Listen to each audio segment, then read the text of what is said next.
So what's up, everyone? So we're back with Reverse 1999, and we're going to try to finish the main event, the Midnight Train. Congrats, Deo, for redeeming first. Congrats, Panzer, for redeeming second. Hope everyone's having a great day.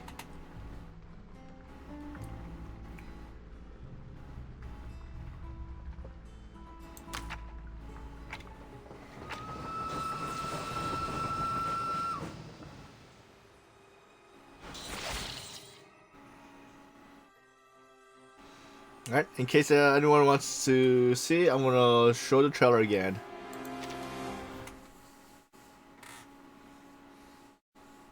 In the light of the blood moon, they rise and stride under the veil of night. Freely, they live without fear of death. For through blood, they live forevermore. Because blood is life. Blood is life. Blood is life. The Danube dawn.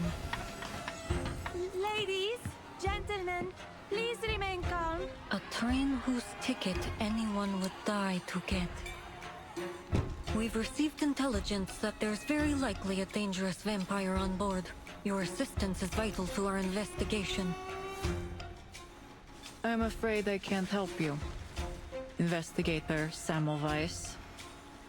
Ask around and you'll get 100 different stories. None of them real. You're chasing a fairy tale. Well, I have heard rumors. A vampire? That's right! Dracula! Dracula! You haven't a clue as to the true secret aboard this train.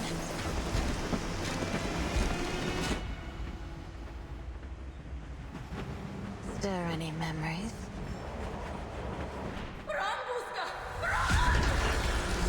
As the night fell, and the last slivers of light gave into the darkness, their cries faded, and the blood of those sorry passengers trickled, sweet and warm down the throats of the red-eyed monsters, until every last drop had been swallowed up.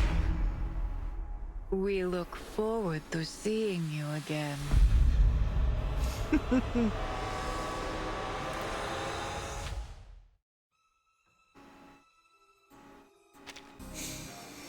Part 14, the Conqueror Worm. She blew out the candles, then darkness abounds.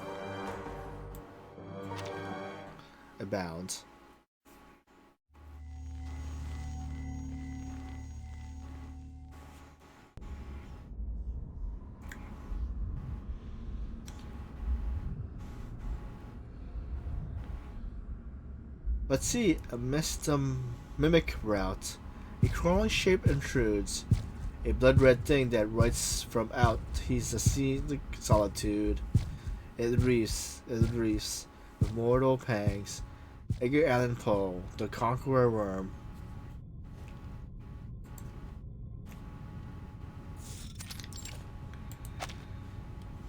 Damn vampire! The soldier hurls the girl aside, his hand marked with 2 clear bite wounds.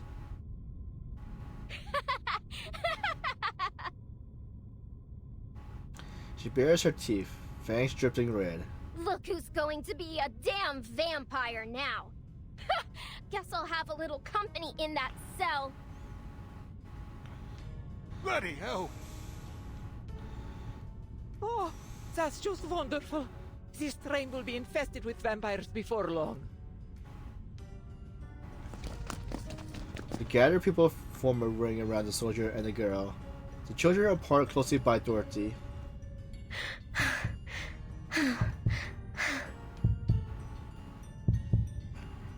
He searches through her body, her heart pounding faster and faster. She locks on him, yes. Any second now, he'll be pale and collapse. The veins will branch like spring twigs, crawling into his eyes and mouth, then sprays jets of blood. And Nothing happens. I didn't feel a thing, you little brat. The soldier raises his hand to strike her. But his wrist is seized, a cold voice cuts in. Enough. Pyros, this was not part of our deal. Discipline your men, or I will. Corvus lets go, a noise flickering around her face. Easy now. This fellow's just a little on edge. I'll see to it that he learns his lesson, I assure you. But for now, we seem to have a far more intriguing problem. He steps forward unhurriedly, stopping before Rubuska, staring down at her. Why hasn't he? He should have turned by now. I bit him, tasted his blood. How adorable. Still living in your fairy tale world, are we, little lady? He crouches, studying her crimson eyes. Tell me, why would you pretend to be a vampire?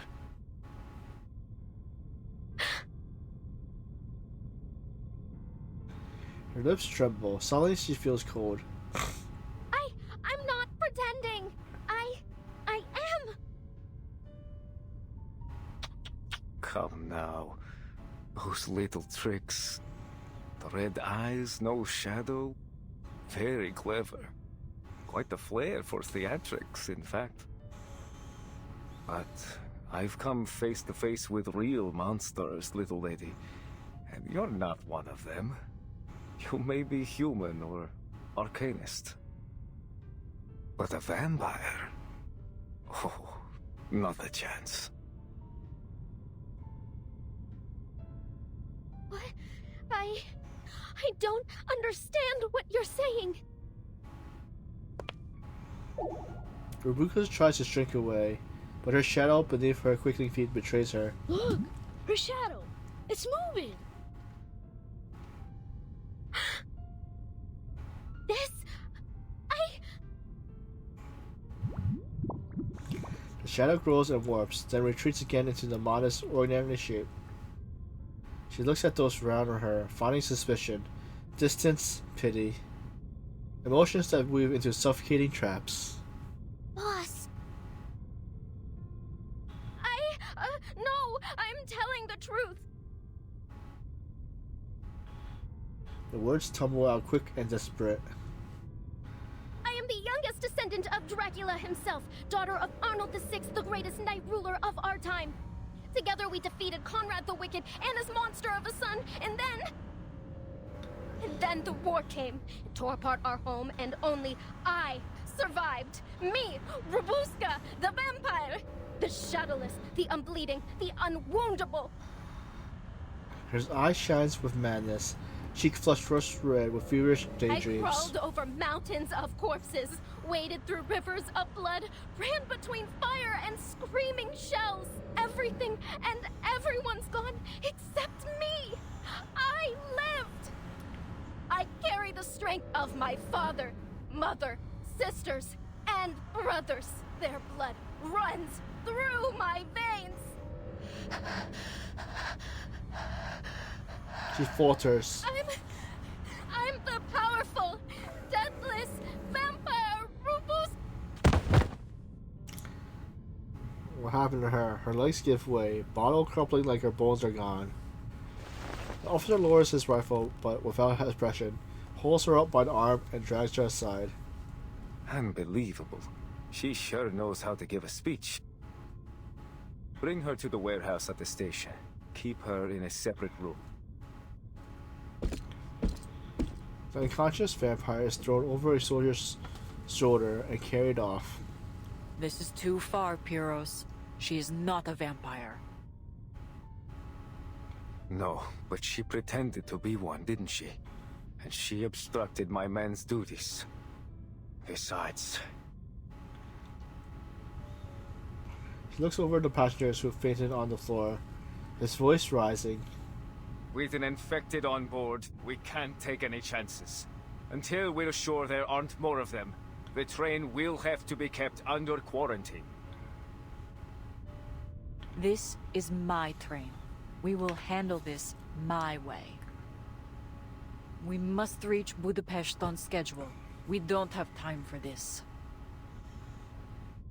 So, you'll handle it, will you? After letting a vampire slip right under your nose and still having no clue where it is? Kuro shrugs forward, the whispering passengers, glancing towards the conductors with doubt. This is utterly unacceptable.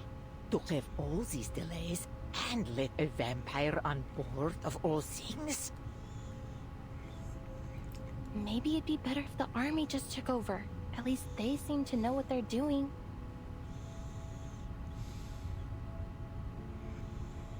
Need I say more?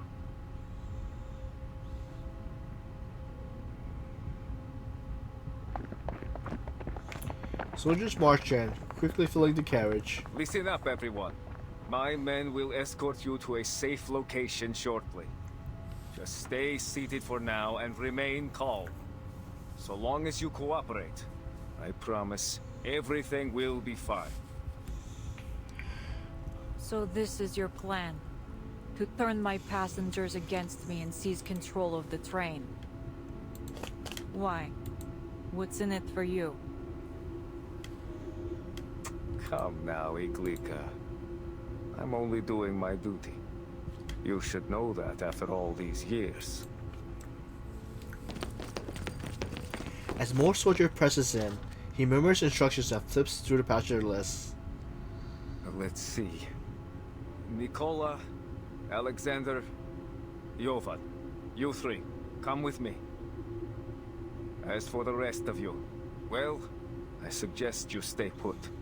Any risky or dangerous behavior will be dealt with accordingly.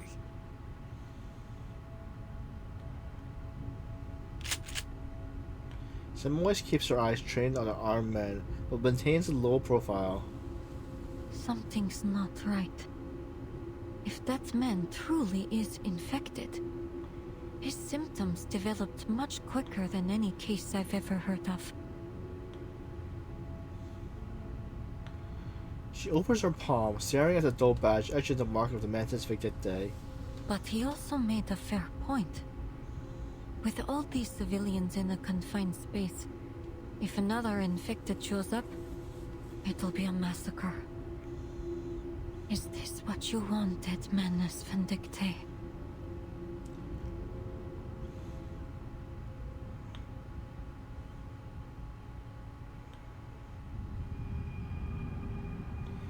To be continued.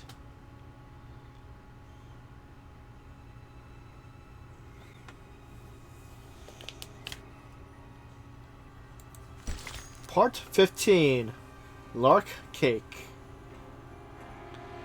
Light as the wind, soft as a dream.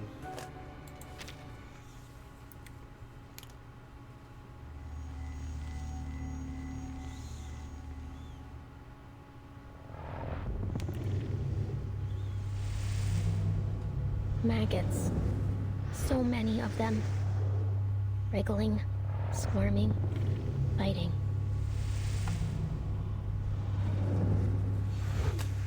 I know they've rotted away, but their bodies have melted into the mud.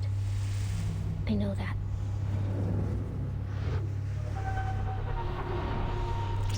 Still, I remember a face. Her face. Pressed into the ground, red with blood, black with mud and rainwater. But still, I saw the warm brown of her eyes. They looked at me. They wept. Until her breathing stopped. And the tears turned dry. Run for your life. That's all she said. Like they were the only words she could remember. No! I don't want to! I don't want to leave you, Mama. Go. Run. You must go. Run, Buska! Run! Those words never left me. I hear them whenever the light gets low, just as I'm about to fall asleep, or as I run through the woods with everything I have. It's like a second shadow, one that covers me entirely.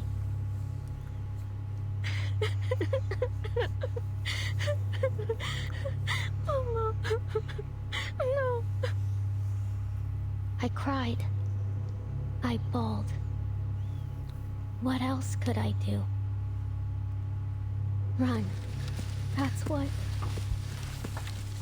As far as I could. As fast as I could. And I buried the screams. Buried the gunshots. Buried her face deep in my memory. And never looked back.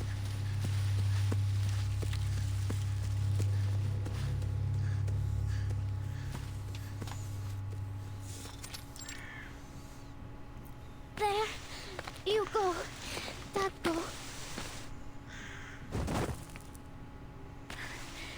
Now, Kalia. Oh, that's sad. She's burying all her You've family. grown a lot, haven't you?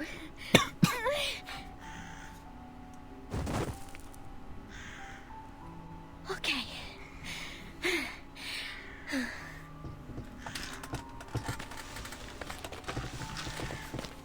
And last. Mama.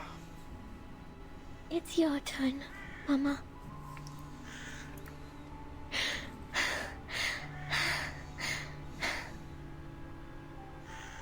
The gun and the stranger who wields them have gone for now, leaving behind fields caked with blood and bodies, lost in eternal slumber. When all settles, the village is nothing but a scorched ruin. The girl buries her family together in a nameless pit. Father, mother, and little Koyo lies neatly arranged like porcelain dolls on the bed of dirt and leaves. Why are you all sleeping? It's still light out. I don't want to be the only one awake. Let's all fall asleep together, alright? She lies down with them, curling close to her mother, pulling a stiffened arm around her chest. This is nice. Like when I was little and you used to hold me, Mama. Oh, when we wake up, will you comb my hair? Cold fingers tangled her in her hair, yet in her mind it feels like comfort. Mama, tell me a story, would you? Please? I know you've told the vampire story 100 times, but just once more. Please. In the light of the blood moon, they rise in stride under the veil of night.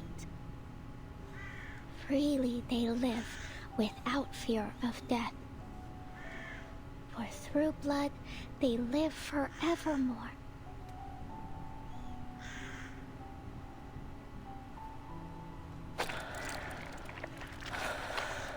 Her breath is shallow. Conscience slips away with whispered words as her eyes close, as he falls into slumber.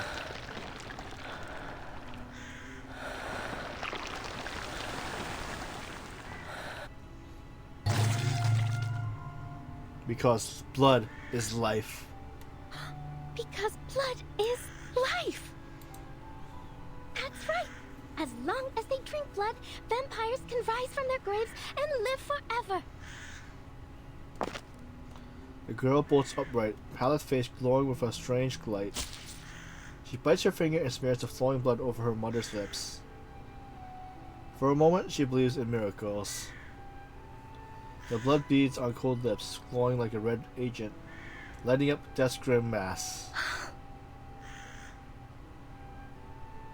The girl smiles with delight. Yes! Good! Mama! A little for Tatko too, and for Kolya.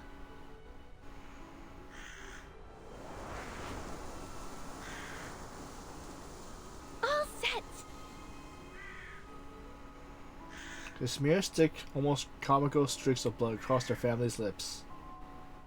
Yeah, we're just like the story. Tactical, Mama, Golio, and Robuska, a vampire family. That's why Mama likes to wear lipstick. It's just like blood. Here, have a little more, Mama. She caressed her face tenderly.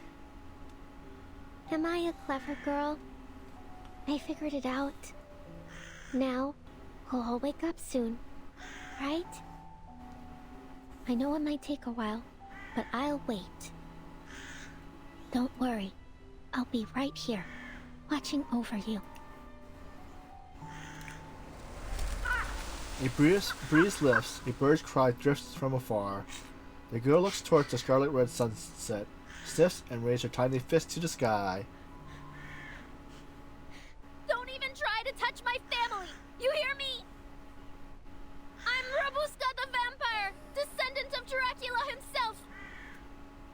I'll rise in the light of the blood moon and stride under the veil of night.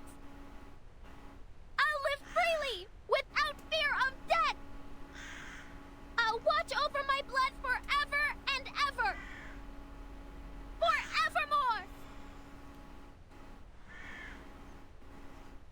Her vows are sharp and unyielding, a fiery voice of a young but powerful child of an ancient and noble vampiric bloodline. Laya.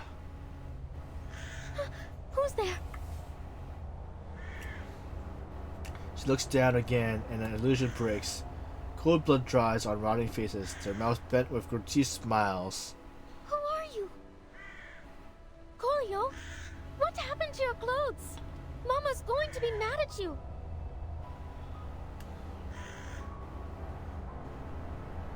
Her eyes are milky and puckered dry, body cold and sagging.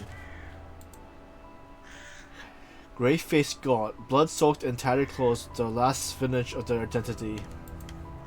Mama! Mama! Mama, wake up! Please! Please hold me! No! No! Mama! Tatko! She screams, ripping clothes, rubbing furiously at their faces, but the flesh gives way like ripping cheese. No! You're not dead! We're vampires! We can't die! Her rough whipping tugs at their mouth, bearing smiles soaked in blood.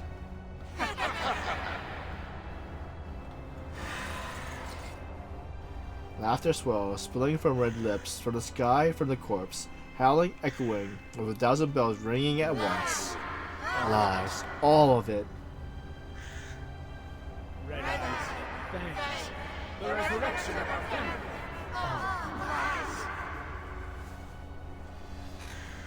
No! Terrified, she runs towards the distant red sun.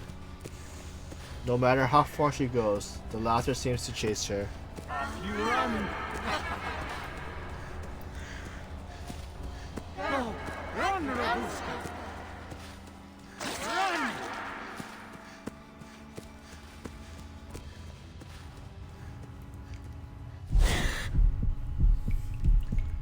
Rebuka jolts awake from a deep sleep.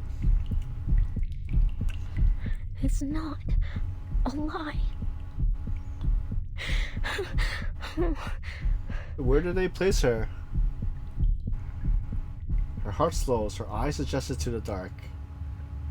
The stench beside her is revolting and bitter familiar, death, mixed with fuel and smoke. She turns her gaze and meets another face, swollen and blurous. A corpse, stiff and cold, black veins coil beneath its pale skin like twisted branches of a dead tree. Her eyes follow the body upwards until they freeze on a face she knows, one she's seen before, back at the snowbound station. No, not precisely. But many like it. Vampires, werewolves, wild beasts, and monsters. It's always the same story about the powerful consuming the common folk. Storytellers have always been good at making their points one way or another.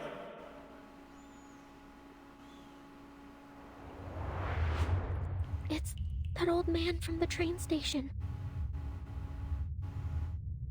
The irony of his warnings is a bitter mix of comedy and tragedy.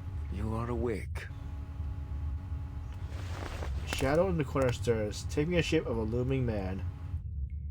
Thirsty? You are that officer. What is all of this? Did you kill these people? Prayers ignores the question. The rag draws near around. Wait. The rag drags across the floor with a heavy scrape, tossed casually to Robuska's feet. I'm afraid I haven't been a very good host, and alas, our water supply has run dry. Blood, however, well, we've got plenty of that. Curtis extends his hand, long blackened nails stroking the corpse's wrists with a vile tenderness. Drink up, little Miss Vampire. Blood runs down Robuska's hair, lash, eyes, nose, following her mouth.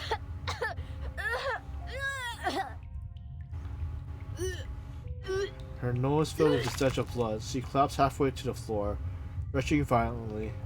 Stew, frozen berries, honey bread, dark cake. Everything she's eaten pours out into each spasm, mingling with the foul blood and shredded organs on the ground. Not so demure at the table, are we? How embarrassing. I knew you weren't one of us.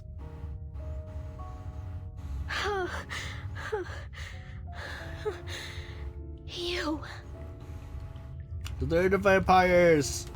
She lifts her pale face and meets the man's horrid gaze. His eyes are pure crimson, flawless, like a sea of blood flowing under moonlight. An undeniable bloodline, an undeniable identity. You're a vampire too? Through and through. But you, it seems not to be so.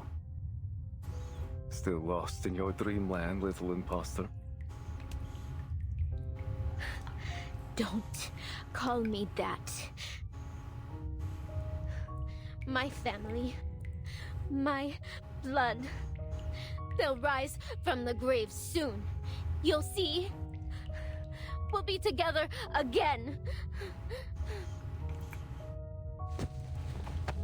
She chokes and swallows the blood until her face and body are smeared with scarlet. A lie, that day will never come.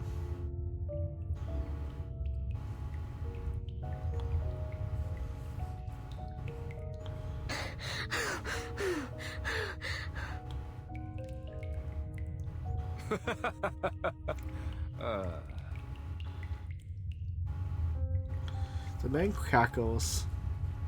Aren't you a sorry little thing?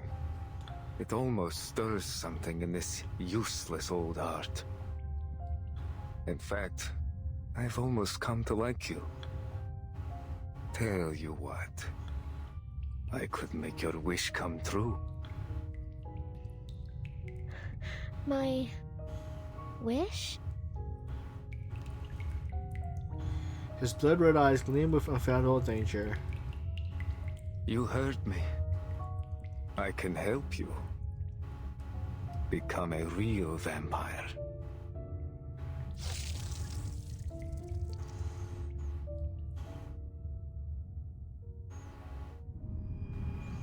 To be continued.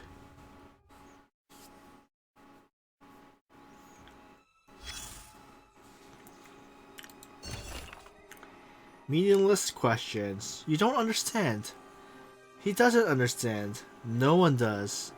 We all drown in our own confusion. I'm not feeling so good about this. In all honesty, I'm not doing much better.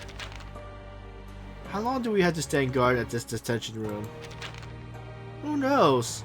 I've never even spoken to the officer. Ever since the quarantine order came down, they've been sending people in non-stop to endless wailing. Complaining to me won't help, you know. The screaming's bad, it's true, but what can we do? Oh my god, I think I hear Luca's voice. He's in there too? That kid with the worn out shoes? It really does sound like him. Why are our own people being interrogated? What's happening? Why are they doing this? God, does this happen often? I never heard anything like this before. Don't look at me. I only got here half a year before you. But this sort of thing has been getting more and more obvious in the last month or two. I don't understand. What are they doing to make them scream like that? What kind of torture is this? Let's just stay out of it. Huh? Is that singing? It really is someone singing.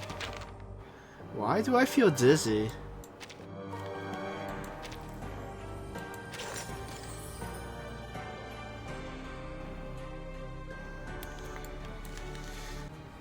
And we're on part 16.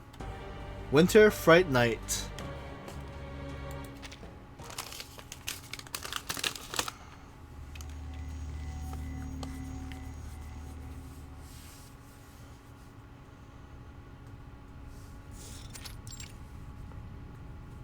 No! I'm not going with you!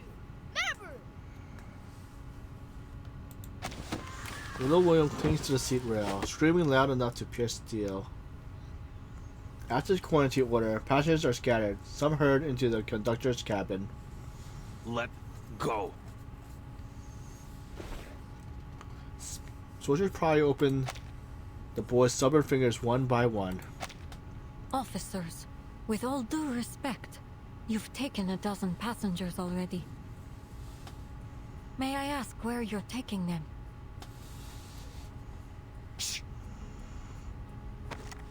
A rifle races, muzzles aimed at the boots now wedged in the doorframe. Step back, ma'am. Nobody leaves the carriage until quarantine is over.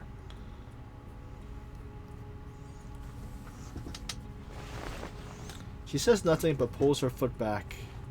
Thank you. Just work with us, please. And soon this will all be over. The soldier slings the boys under his arms and marches off. Annabelle! No! The heavy lock clicks shut, leaving only an anxious pensioner, stone-faced No soldiers. food, no water, and no idea how long they'll keep us. This isn't separation, it's imprisonment. Worse than that. At least prisoners know their sentence. They took William and Miss Dorothy. And Rabuska hasn't come back either. Sensing the soldier's warm glare, the girl clutches her doll tight.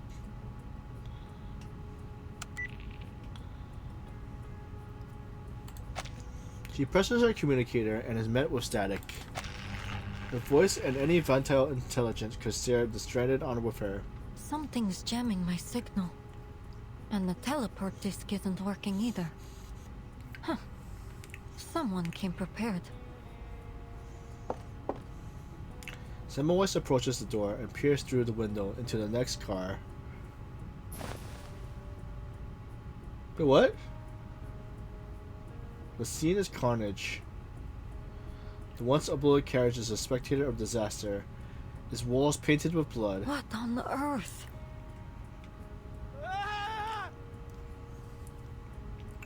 A low, drawn-out wail comes from the corner. Seems a little early for that soldier to be back. What the? Everything all right? Ah, idiot. Better go check on him. The soldier stiffens, lifts his rifle, and hurries away. He's gone. Conductress, I think it's time you and I had a heart-to-heart. She steps up to the conductress, blunt and direct. This is all wrong. No food, no water, no radio signal. I don't believe they're doing anything to protect the passengers from infection. this isn't a quarantine. This is a cover-up. What are you suggesting?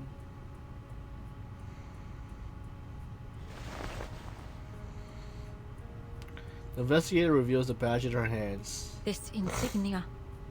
I believe you have one just like it. That's what you were sniffing around for. It belongs to an organization I've been tracking. Menes Vindictae.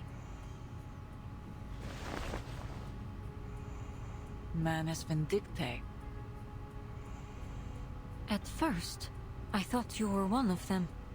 Yet, here you are, locked up like the rest of us. Perhaps Pyros doesn't trust you all that much.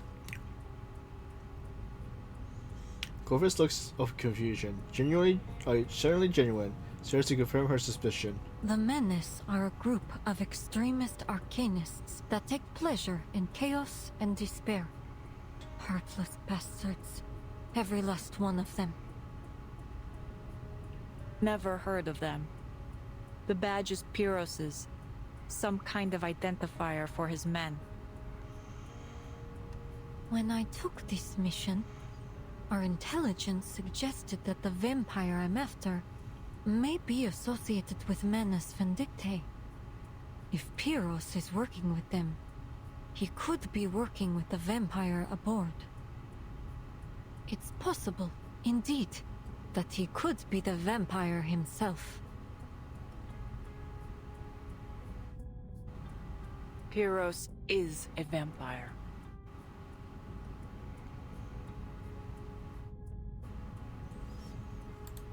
No more evasions and equal answers. The conductress calmly reveals the truth. We were comrades in arms once. One of the most capable fighters we had. Clever, composed. He always made the right decisions when it counted. How are you doing, Angel?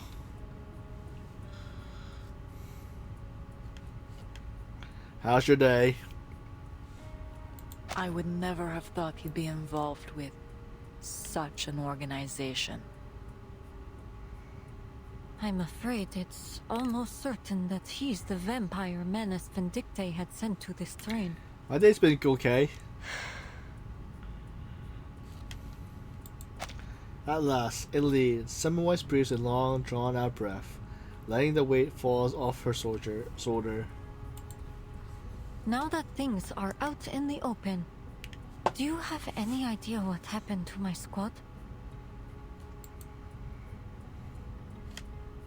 Let's see if your percentage is higher.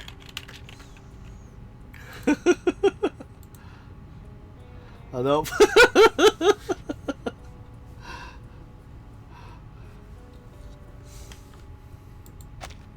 No, I haven't seen any of them. I'd know. As I've said before, this isn't the first time we've had the Foundation aboard. Last time there was a confrontation between them and some other arcanists. Sometimes, I think causing trouble might be our primary mission. But let's return to our vampire. I'm still not certain what Menes Vindictae is up to, but... That vampire infection couldn't have been a coincidence. Someone meant for it to happen.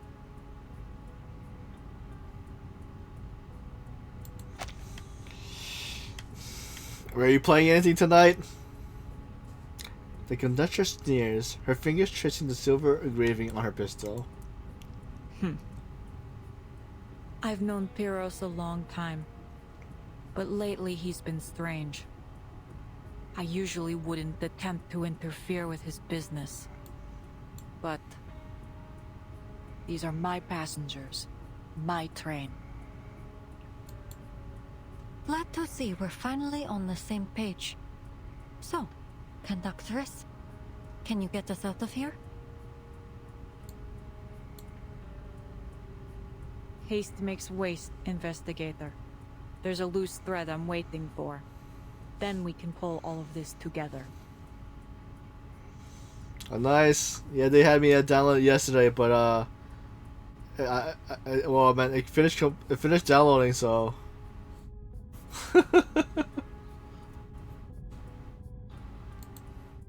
We're long past the point for patience, if you ask me. Because I think it was like almost like 95 gigs.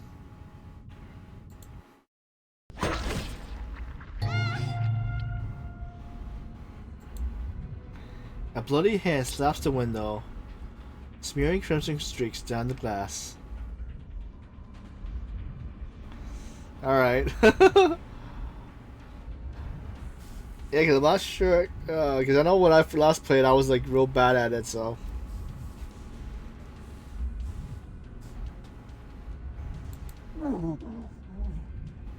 Another infected.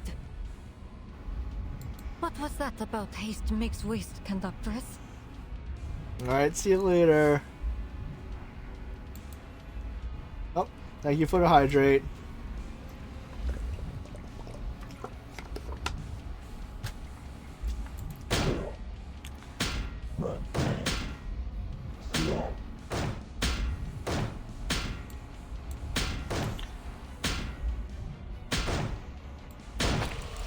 The man murmurs flatly, headbutting the glass again and again, until blood pours out from his brow.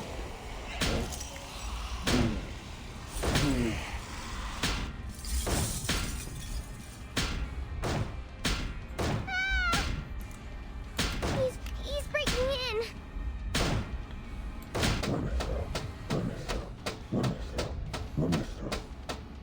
Conductress, there must be something muting arcane skills on this train. Arcane skills aren't everything. She points the passengers behind her, draws her sidearm, and takes aim.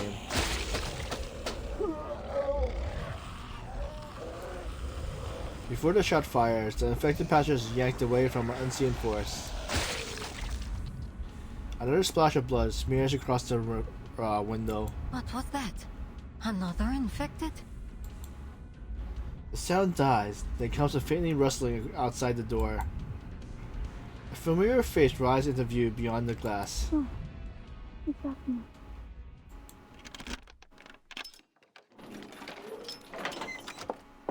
Is she what you were waiting for, conductress? Exactly. Ima, you drew that soldier away, yes? Mm-hmm. I waited for just the right moment.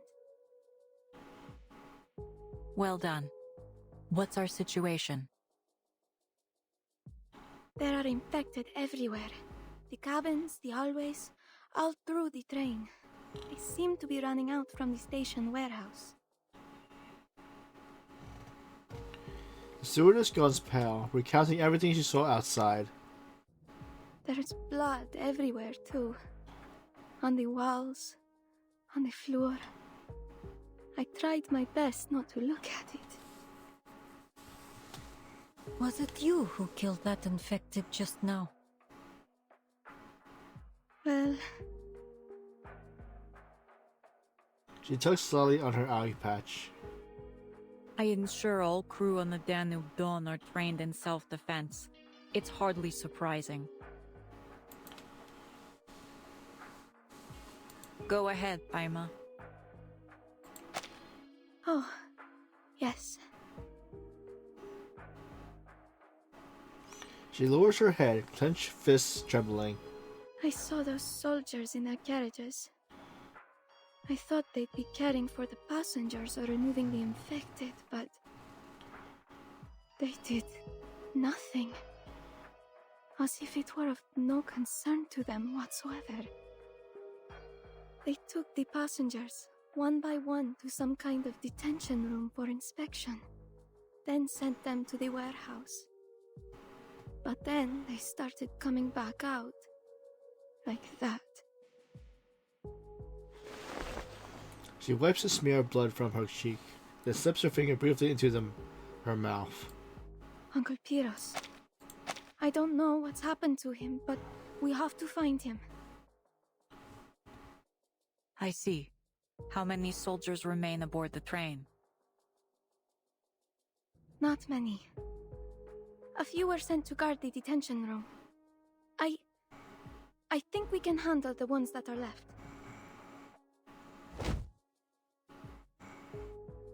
The meek girl pumps her fist in an uncommon gesture of confidence. Good. Everything is in place. Let's move. Wait. Shh. I hear footsteps. They saw me just then. I can't be seen here again. Emma's eyes darts around before she ducks behind the curtains. Then the doors open forcelessly. Damn it. This is getting out of hand. Soldiers, having dealt with the unexpected occurrence, rush in, weapons raised at the frightened passengers. Where were we? On to the next passenger.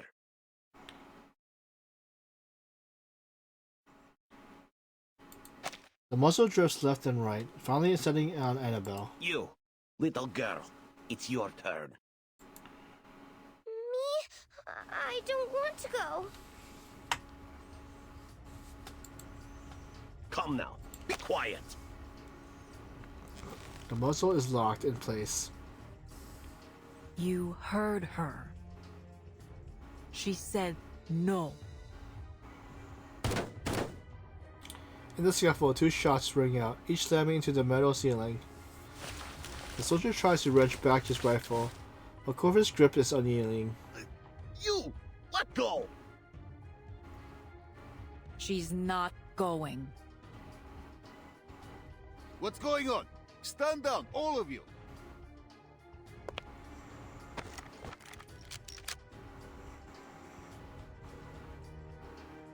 Go, Ima. Yes. Understood. The stewardess tears off her eye patch, revealing the other blood-red eye. Oh, she has 2 color eyes! Before the whistle meets his lips, she leaps from the shadows, slamming into him. Ah! Get off me! In a second, her arm snakes around his neck. Apologies for the shock, but thank you for the gun and whistle.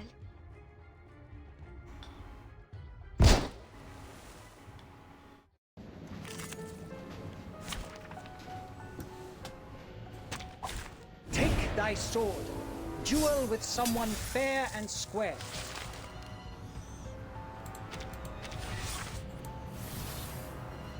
Enemy reaction predicted. Bravo. Into the darkness. Wait for the right moment. Breaking through.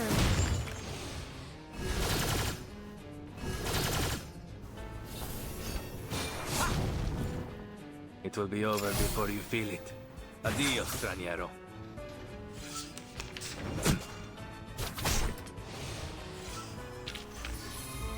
Cat's cradle, cat's cradle.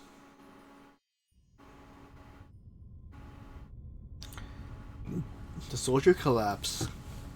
Emma drags them to the corner, exhales, and pulls her eye patch down. No one will take you away, Annabelle. At least for the time being. Why is everyone so quiet? Passenger stares in slack-jaw silence. The girl runs up, tugging silently at her skirt. Red eyes? Things? Are you a vampire too, stewardess? Oh, well, yes, I am. But don't worry, it won't affect your service in any way whatsoever. But your other eye is all clear and blue, like a lake, not red at all. How did you do that? I'm not a pure-blood vampire. She shakes her head quietly before looking away. She has no intention of going any deeper into the subject. I have to say, I didn't expect the stories of a vampire train to actually hold any truth. Though I doubt any of the stories had our vampires pouring tea and fluffing pillows.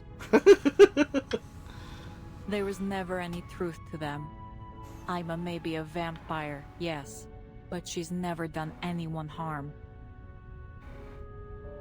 Then, earlier, in the forest.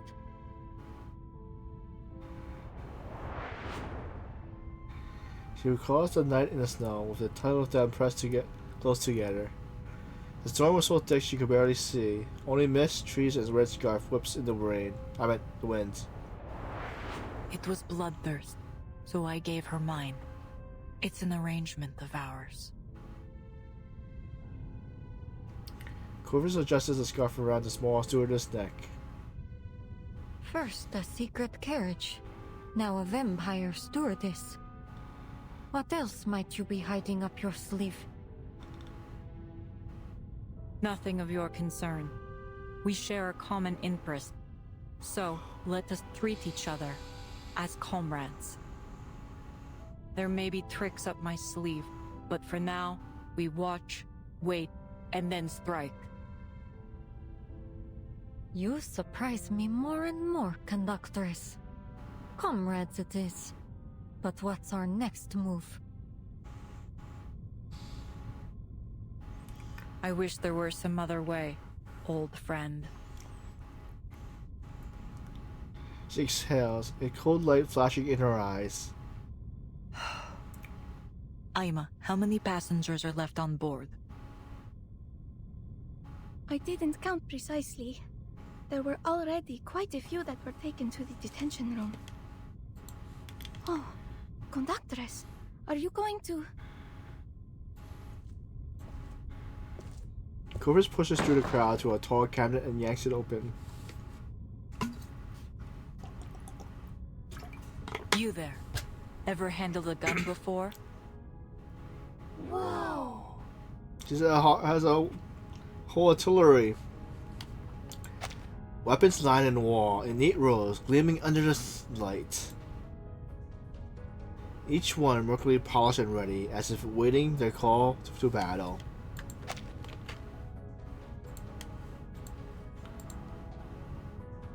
Yet another surprise. I don't think I ever would have expected you to be lugging an armory around with you. It's a hobby. Take this. She takes the pistol down and tosses to Semmelweis. Silver bullets are more effective than arcane skill when dealing with vampires and they're infected. Anyone old enough to handle a weapon, arm yourselves. We have a fierce battle ahead.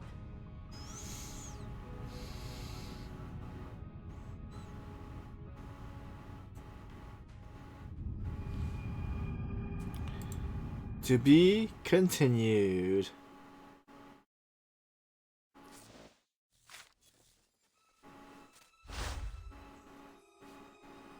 Part 17. Friends in Need. Welcome aboard.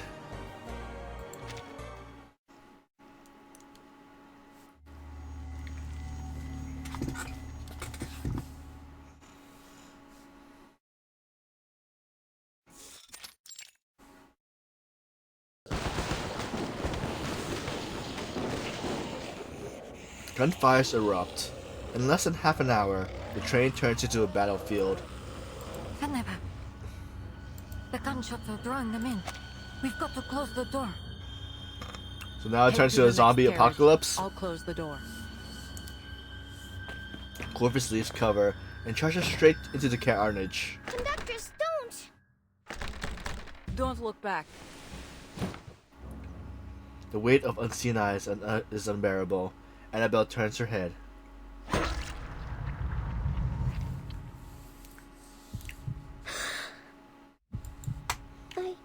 I want to go home. I tried to warn you. There are too many of them. We can't do this alone.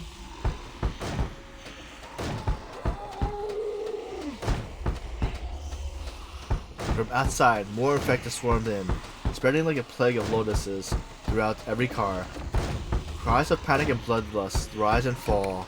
We have enough ammunition, but not enough hands to fire them. There is still one option left.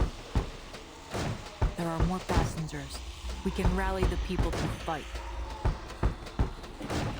The other carriages are still under guard. I doubt we'll find many willing passengers who are still fit to join us. I know where to go.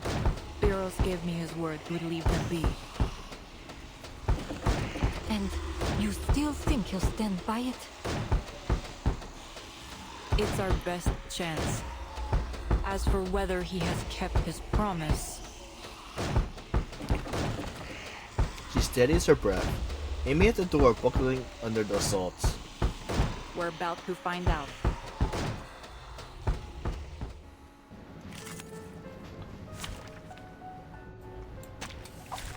Straight to the point. I like that. They're hiding. It's the soldiers stationed outside the train.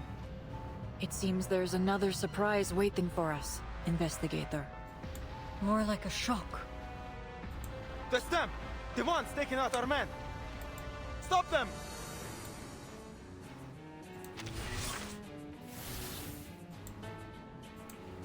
Into the darkness.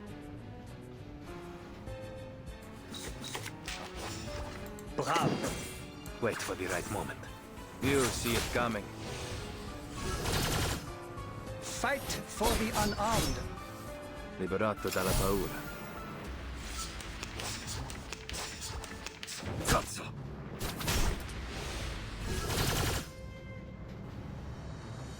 Oh, he didn't attack. Okay, we do have another Enemy reaction predicted. counter. Into the darkness. Enemy piece overloaded.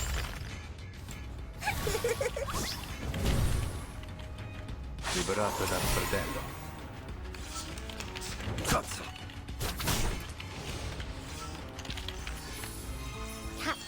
Cat's cradle, the soldier's pet. Cat's cradle, the fish's dish. The mandrakes taught me these.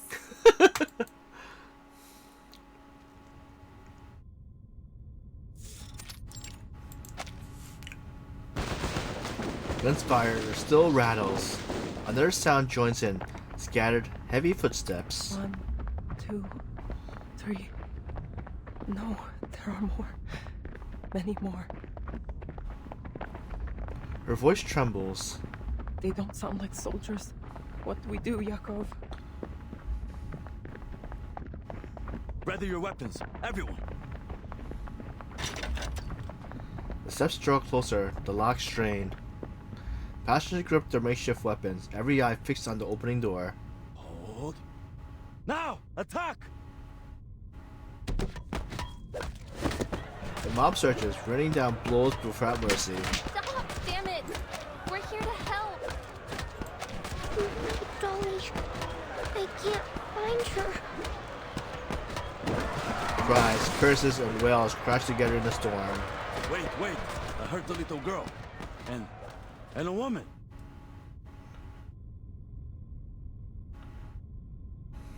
The little skirmish finds a belated end. A makeshift militia appears before them, young and old, bedecked in piecemeal gear. Everyone, please lower your weapons. There's really no need to be at each other's throats each time we meet. It's that investigator. She's back. And the conductress. Clover steps forward, adjusting a tilted hat brim. Excellent. You're already prepared to protect yourselves. I'll make this short. The train is surrounded by vampire infected. We need your help to defeat them and get moving again. Take a weapon if you're able. We'll fight together. The stowaway and the passengers glance at one another. Silence holds for a moment. But why us? Look around you. We're just a bunch of regular folk. Refugees who've probably never even touched a gun. The army's here, isn't it? Shouldn't they clean up this mess? And say we risk our lives to save other people from these infected. What would stop them from reporting us if we try to cross the border after? Then voices rise again, questions sharp and insistent. She's right. I say we unload the carriages with the infected inside, and the rest of us keep going to Budapest. You're quiet, Yakov. What are you thinking? A single soft query hushes the noise, all eyes turning to the leader. I'd say...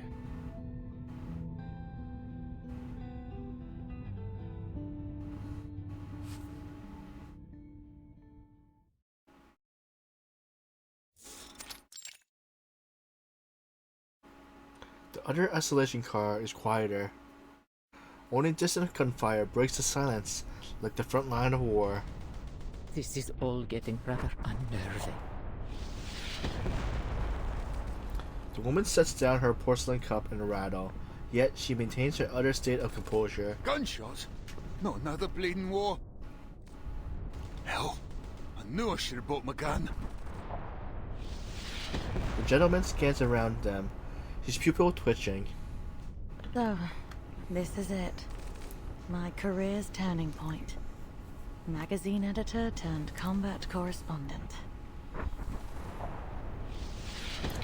The editor finally closes her notebook, moving to the door for a peek.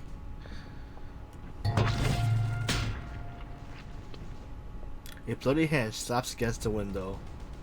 Oh my, what on earth is that? More of those infected. Wasn't aware you could mass produce such a thing. The editor peers out further, towards the soldiers' camp. Men rush back and forth, shouting, waving, losing all sense of order. Her eyes drift past them to a gray building. Figures burst out, streaking trailing blood across the snow. Some wander into the forest, others charge towards the train. That must be the station warehouse. Is that where these infected are coming from? It's only been 2 hours since the quarantine began. What's gone wrong? The editor frowns. Another scream rings sharp in her ear.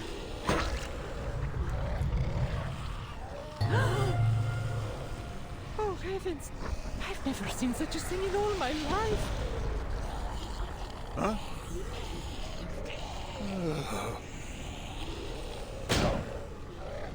Come. In. Come. The door won't hold for long. Get something to block it.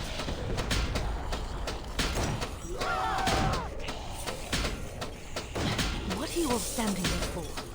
Get out of the way. Gunfire rattles. Dark red bursts moves across the train windows. Through the smoke, armed figures emerge, face pale and bloodied. Think I strained my shoulder. I did warn you. Someone your size can't handle a shotgun. Well, you can hardly expect me to take them down one by one with a pistol. If this is some kind of robbery, then I'm afraid you'll be disappointed. A writer always travels light. It isn't. We want your help.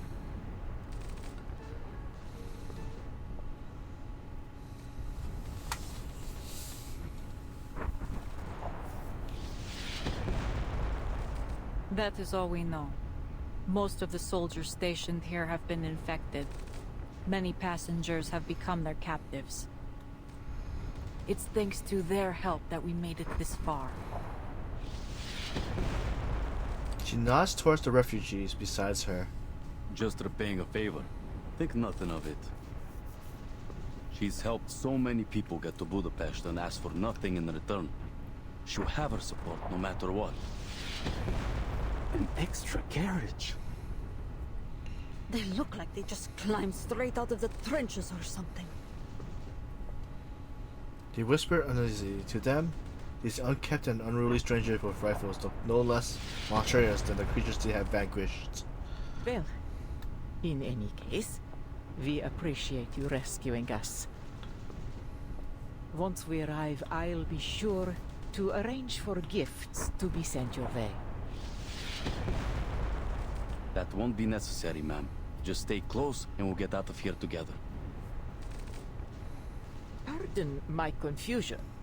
You mean to say we're to leave this carriage? Yes. We need to see if any of the passengers are still alive. What? You're not seriously asking us to fight those soldiers, are you? Infected soldiers, even. The noise doesn't stop. In the chaos, a child squeezes out from a crowd. Miss Conductress, is Robuska there too? I still haven't seen her. Before Corvus can reply, another voice cuts in. Robuska? You mean that fake vampire? She was one of the first ones they took away. Fake vampire? But she has red eyes and pointy teeth. Don't listen to her. Robuska is a real vampire. Are you one of her familiars too? Come on, let's rescue her together. Yes, let's. She protected us. I have to pay her back. We pinky promise.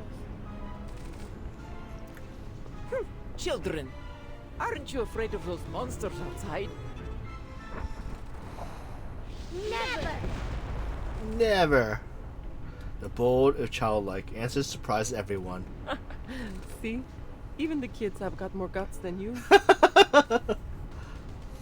You... Ain't that we're trying to get out of helping, but we ain't got no weapons.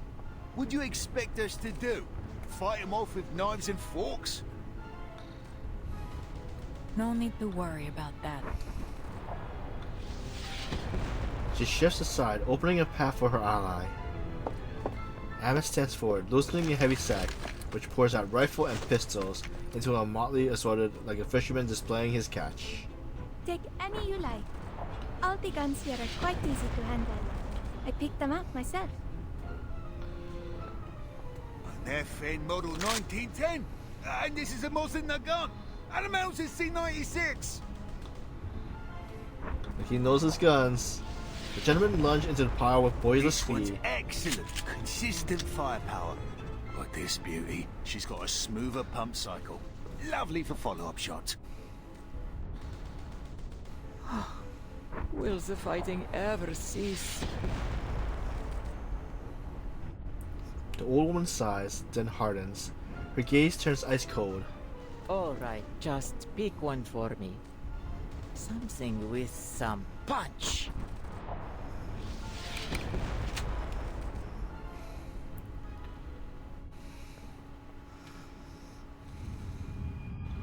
To be continued.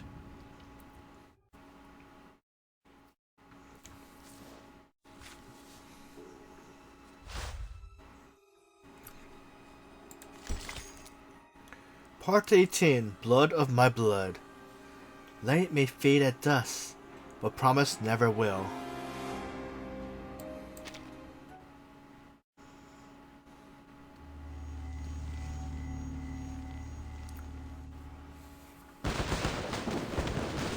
Against the rattle of gunfires outside, the warehouse seems unnervingly quiet. The Robuska escaped? Hopefully she's not locked in there. The vampire confrontation still awaits a response. The girl bows her head, staring at her shadow.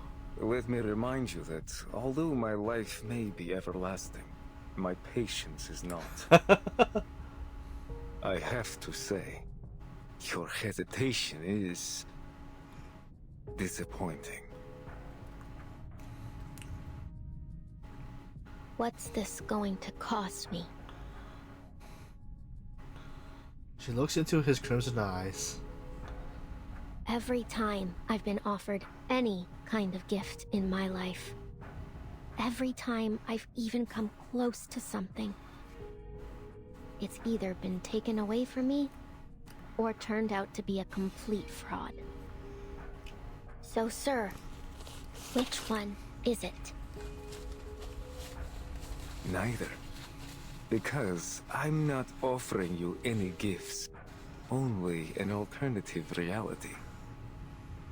All it takes is a drop of blood and little bravery. Because there's a good chance you'll end up just like them. He lifts a limp arm, waving it at her mockingly. A small ask, I'm sure, for someone such as yourself. What's a little risk when your dreams are so very close? This is what you want, isn't it? He stands by the window, hand reaching for her. Yes, I crave it.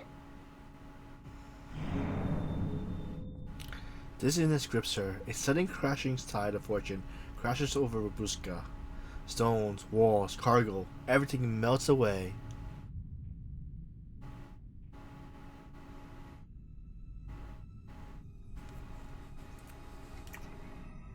She stands in the middle of the cemetery under a blood moon.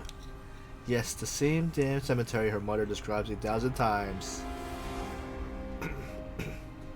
Before her looms the vampire, Pyrrha, cloaked in black with an elegant shadow.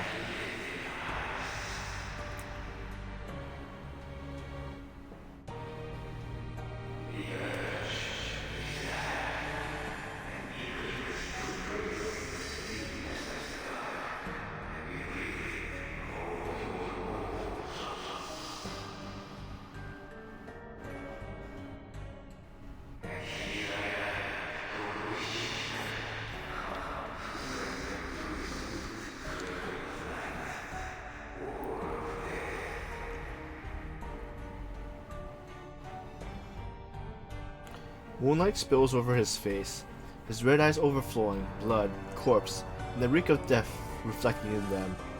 She sees more than that. Their dead eyes meet hers in a reflection. Choose, they whisper. You cannot refuse us, just as you cannot refuse your past. Well, what do you say?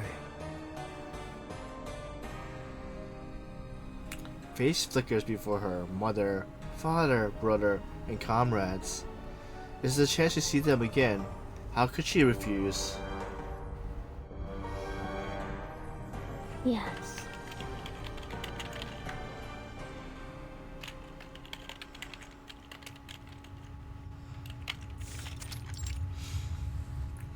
Rosa!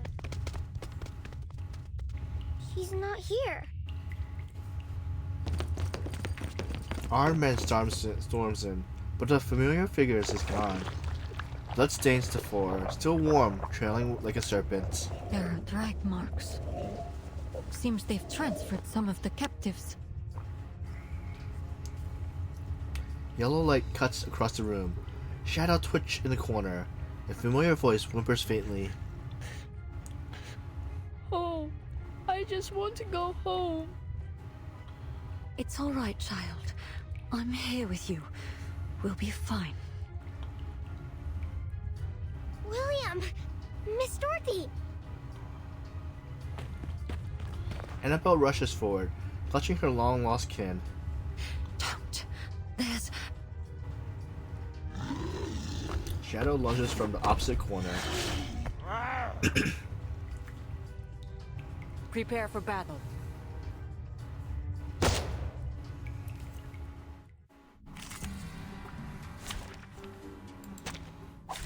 Take thy sword. Duel with someone fair and square.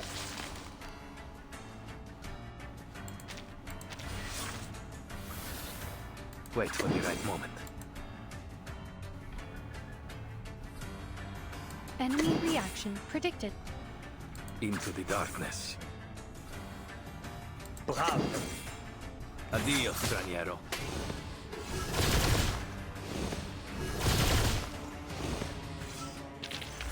Che la morte ti dia la pace che cercavi. Requiescat in pace.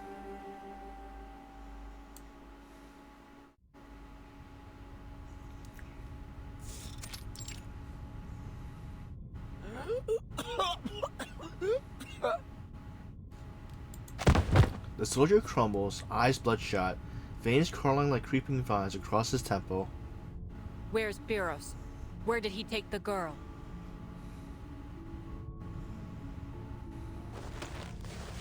She sees him by the bloody collar. That house. That station. Lots of them there.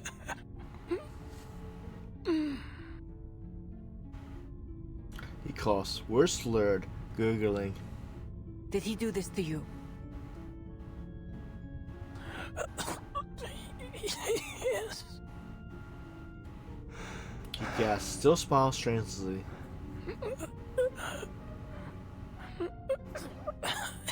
It's too late. What? Speak up.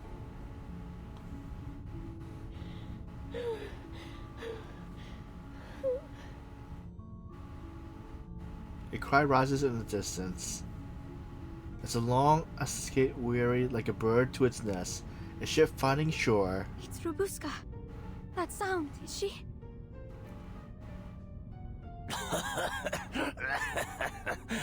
It's too late. Soon.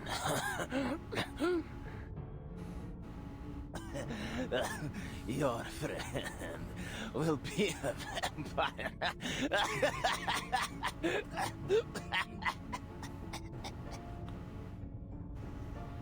He laughs until bloody tears streak his face.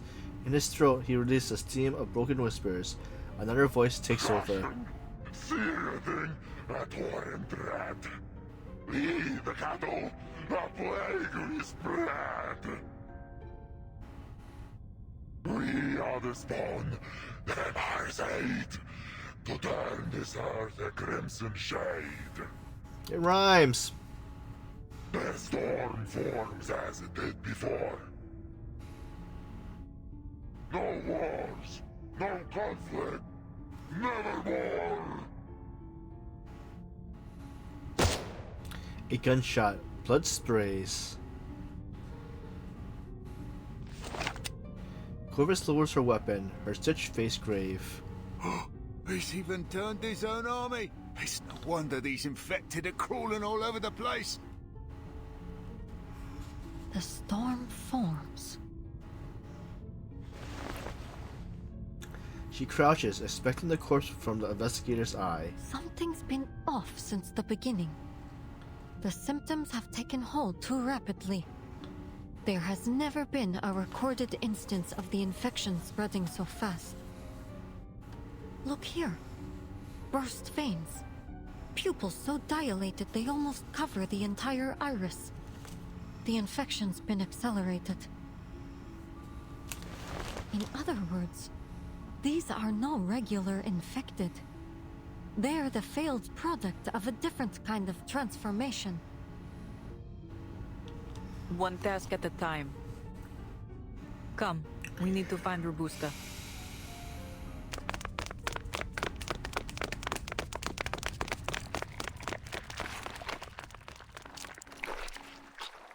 Moments earlier. Does she take the offer? What do you say? Yes. Very No, good. Robuska. I knew you'd come to your senses. Satisfied with the answer, he offers a sharp, beastly Come, smile. child. It's time to leave the ugly trappings of mortality behind you. Once we have the same blood pulsing through our veins, we will build a new world, united in death.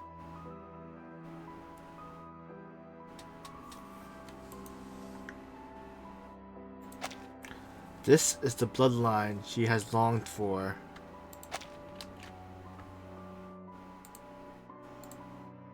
Mama. Tatko. Julio. An echo of her childhood. I'll protect you. Tugging at the shirt of her surviving fate. Till the end of time. Till the end of time. The next second, shadow surged like a black tide. A shadow?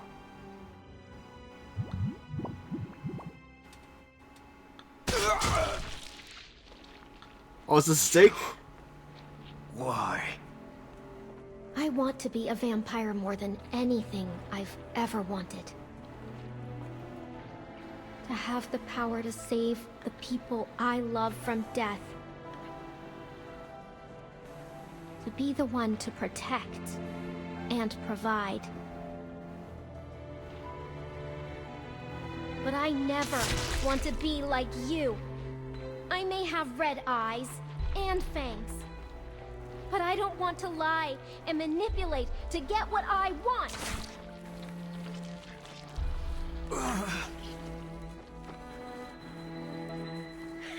Did you really think I'd just surrender? That I'd take the easy way out? My family wants me to live. So I'll live, damn it. Live until the smoke clears and the sky turns blue again. Till the rain puts out the fires and the primroses bloom in the forests of Stranja. I'll live till my friends grow old and gray and wrinkly, till my family comes back. I'll live. We'll all live. And you will rot in your grave. You wretched bastard!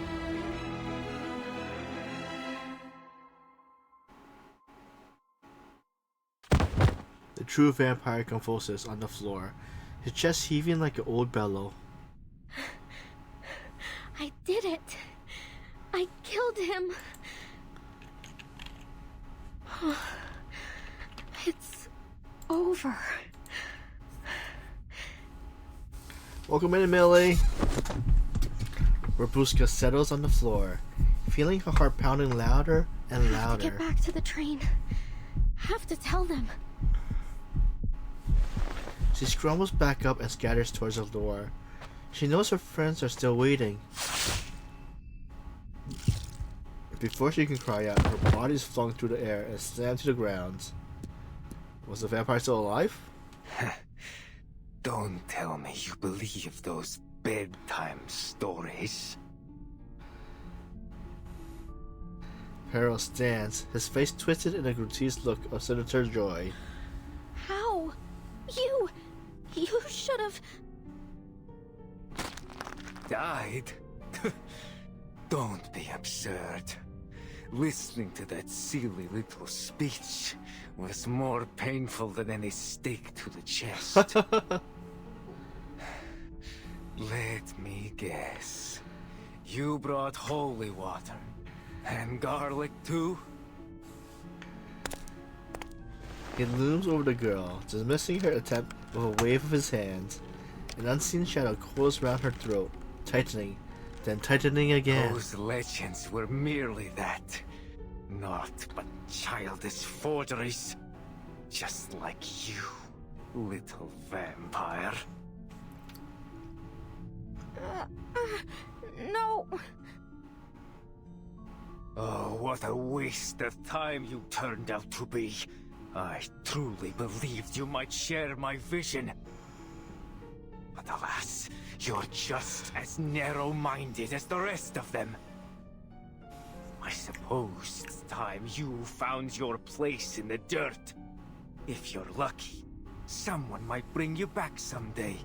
Then you can act out your little noble-hearted vampire charade once more. Her vision blurs. The moon, streaks of blood, the cemetery, everything that once made up her childhood crumbles to ruins. And with it, her dreams of becoming a vampire. Your shadow. It's moving. You're a real vampire, right, Rabuska?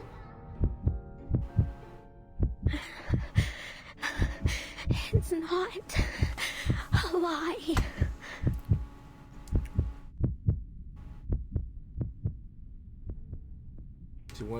It's like her power gonna be awakened soon or something.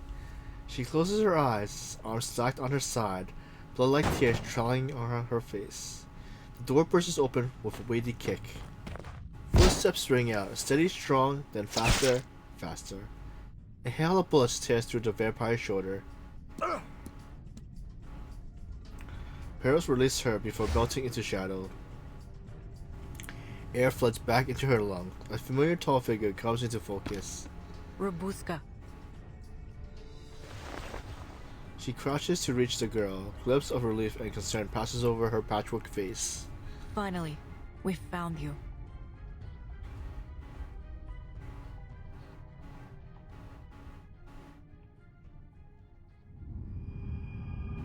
To be continued.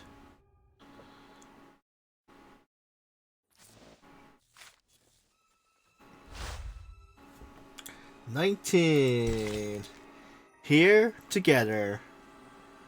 Fight on, Iligika. Fight for our home.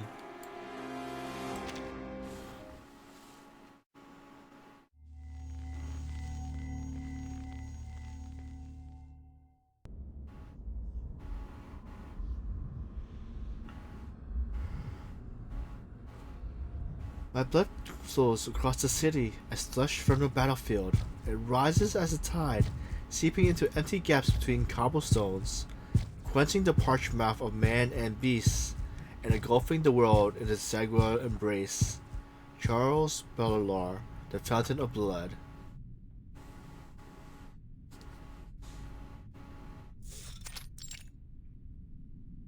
Robuska! A surge of friendly faces rushed to Robuska's side, surrounding her. What are you doing here? I thought you'd never want to speak to me again. That's not true. We like you, even if you aren't a real vampire. We saw it all! Whack! You put a big gold stake right through the monster's chest. So you're not a vampire. You're even stronger. Vampire hunter! The crowd closes into Robuska, her warmth flushing their cheeks red.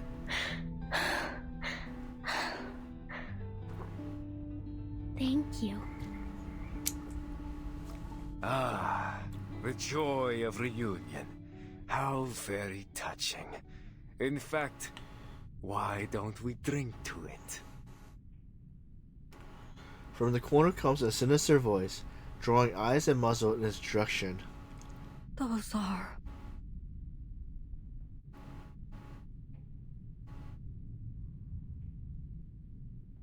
Corpse by the dozen, piled high in the nozzling hill flesh. The surface layer rots away, exposing pale glazed sinew, entrails dangling in tangles, blood oozing. Pedro sits atop the mount, The bodies lounging. of the passengers. And the soldiers, too. Is that all you see? You never did have an eye for detail, Iglika. His sharp grin deepens. Look closer. Your Foundation friend might find a little Oh wait, surprise. his squad? The investigator spots familiar checkered uniform and marks among the heap. Squad 77. All of them. Indeed. I worried they'd prove irksome if not dealt with, so I handled them before they even boarded the train. Dark red eyes sweep past her with casual indifference. Though it seems one managed to slip her way on board. Why, Pyros? I need a reason. If you must ask, Iglika, it's because I've run out of patience. People and their endless games, wars one after another, and following it, exile and despair.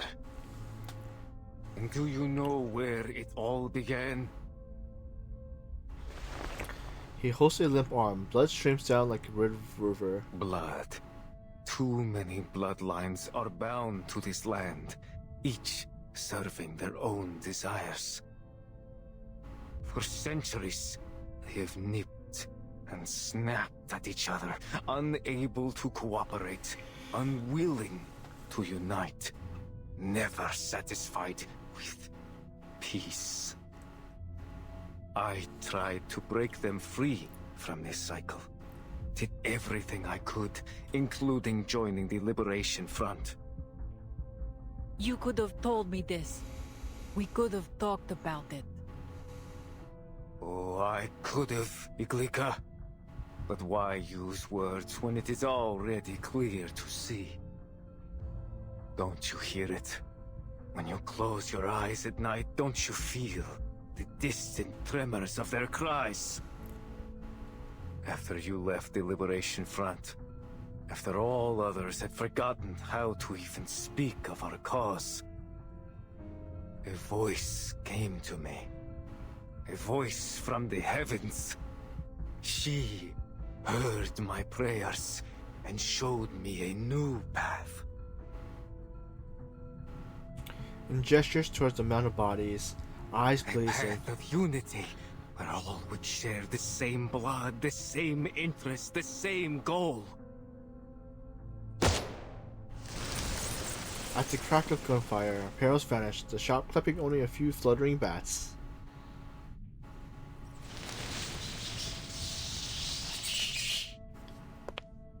In only a heartbeat, he reappeared silently behind Corvus. Another bullet. You wound me in more ways than one, Iglika.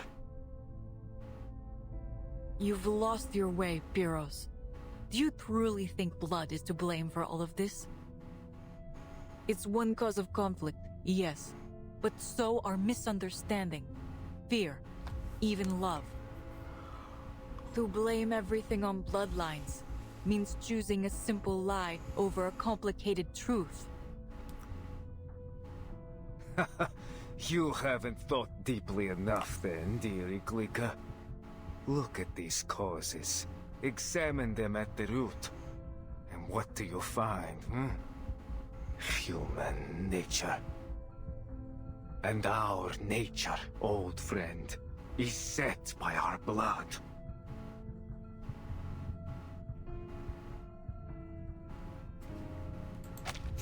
The vampire spreads his arms before the hill of flesh, his maddened eyes ablaze with baneful violence. Listen to me. Imagine a world with no bloodshed, where everyone is free of mortal weakness and given infinite time to enjoy the pleasures of this earth.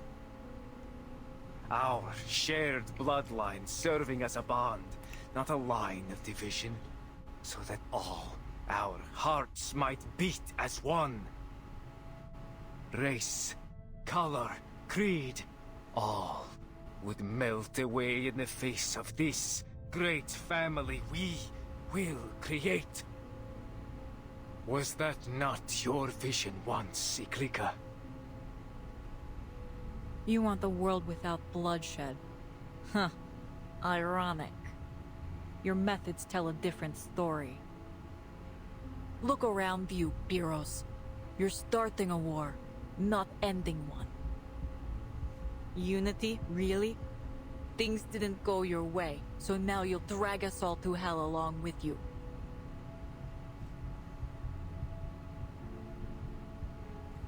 Moonlight strips away all presence, casting a pallid veil across his face. You always did know how to use those words like a scalpel.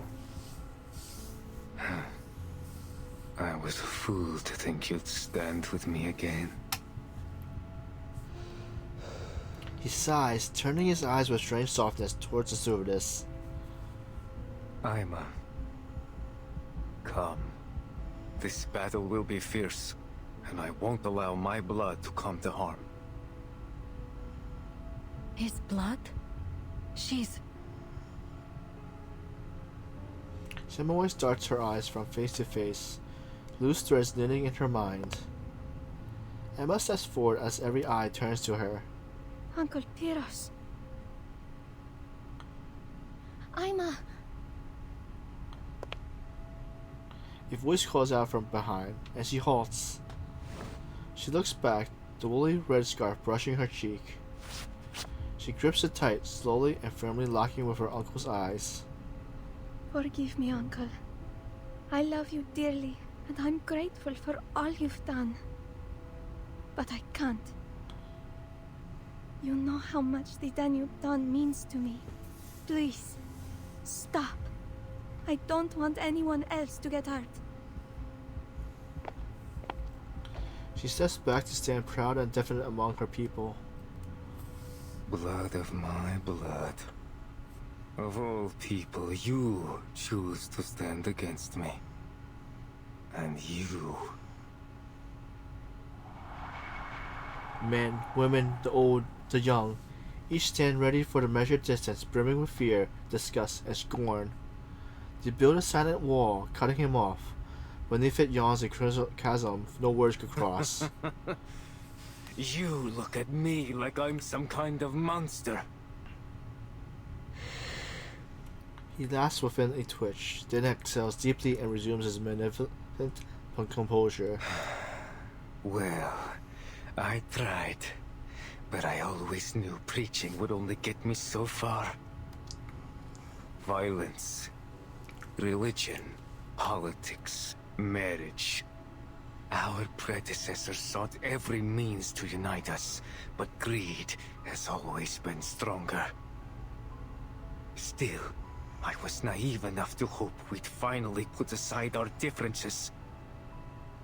Ruins, battlefields, countless headstones, and beneath every one, a blood debt unpaid.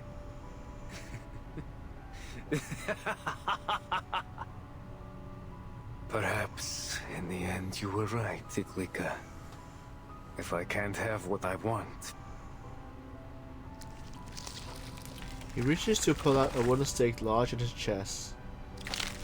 Fleshy bat wings sprout from his back, spreading wide to block out the hazy moonlight outside the window.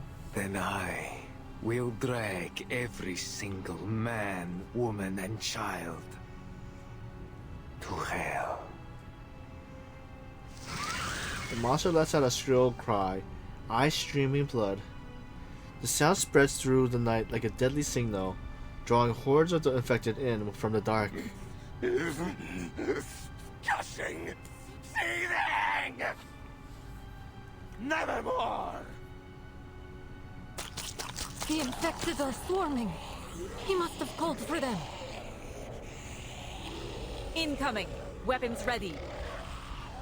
Pyros, I will put a bullet through your heart myself.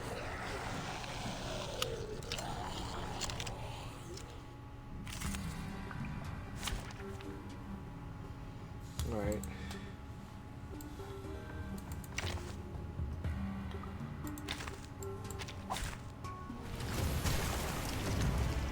We begin with white.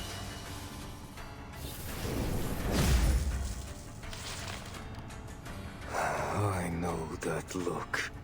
Determined, resolute. Never thought it would be trained on me, along with the barrel of a gun. And you are as reckless as ever, Pyros. The most passionate among us, yet the moment things don't go your way, the first to cry betrayal. You're a vampire.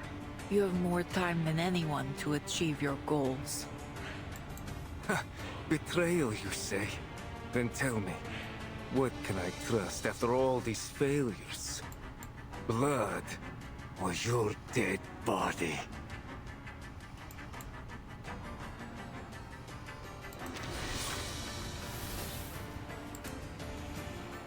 Into the darkness.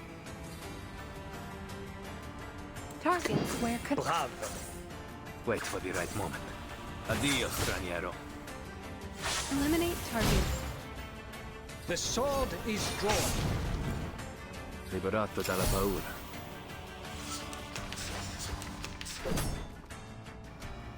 A mistake.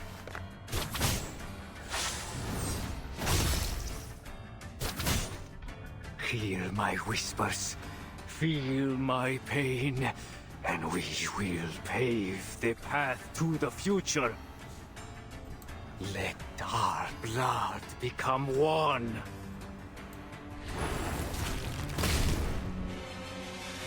Take my blood as my gift to you.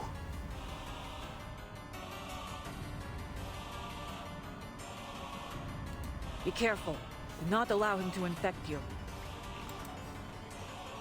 Merci. Enemy reaction predicted. Into the darkness. Wait for the right moment. Never hesitate. Barrage. You'll see it coming. It will be over before you feel it.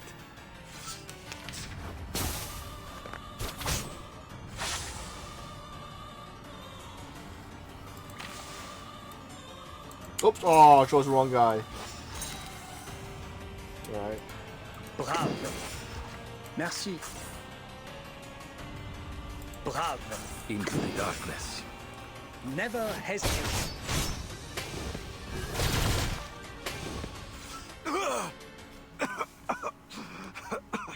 No.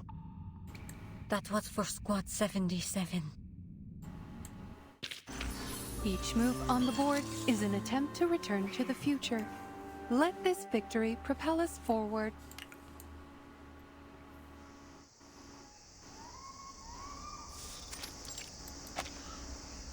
Is the beast still breathing? Hey, you!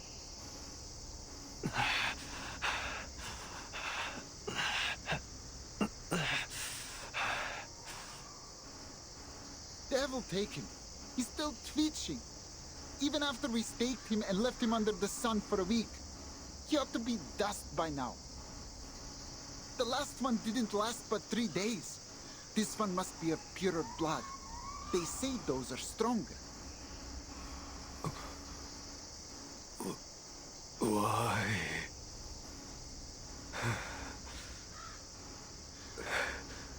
I never hurt any of you. What's that? Why? 'Cause you're a vampire. A monster. What?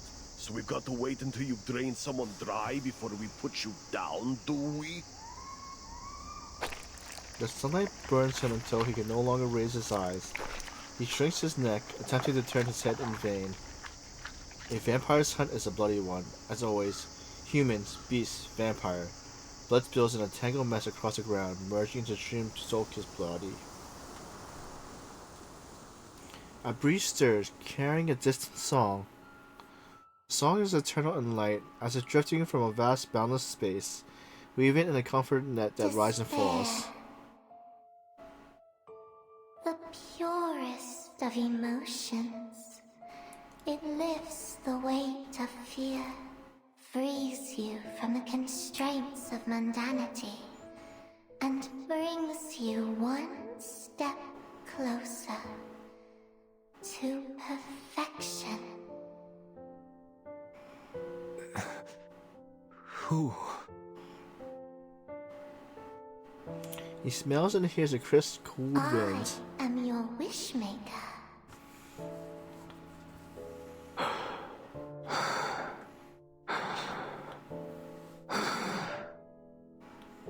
Wish.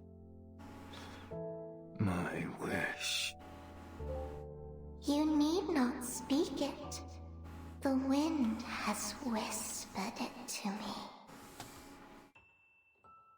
I shall help you achieve greatness, and you will be surrounded by family and friends, never to be alone again. And all this will bring you ever closer to perfection, for you will be awoken to your emotions, to perfect passion. Family. Yes. I want them with me evermore.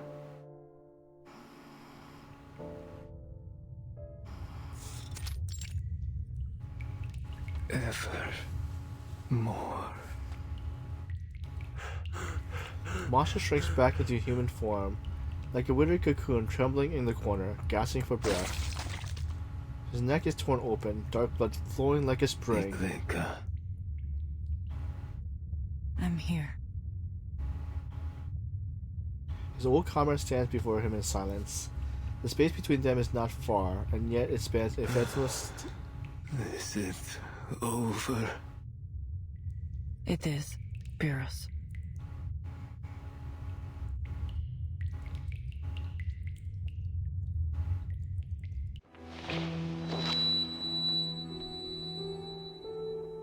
Do you remember our old rallying cry? In hope we stand as one. Yet, here we are. Do you still believe in it? I've never doubted it. I still feel the power of those words. And tonight, I feel its presence stronger than ever.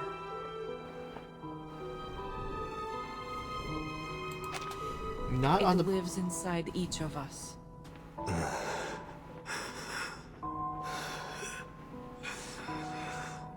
Then you found the right path.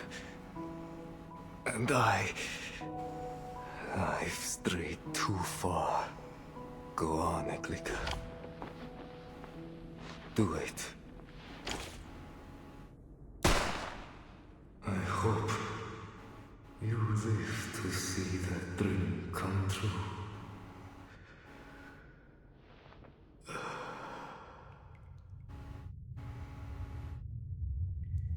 You've had your war, Pyrrhus, but ours goes on. Still, the end will come. In time.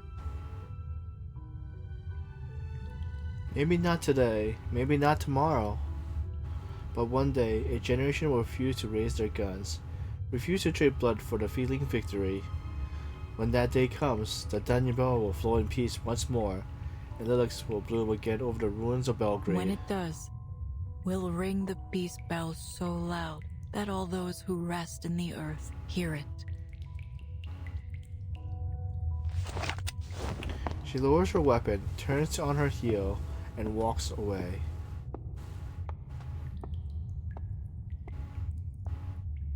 Farewell, Pyrrhus.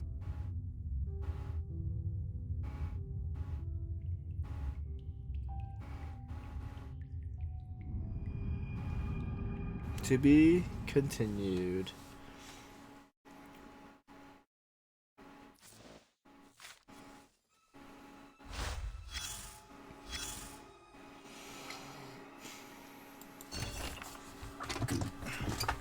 No more talk of humanitarianism.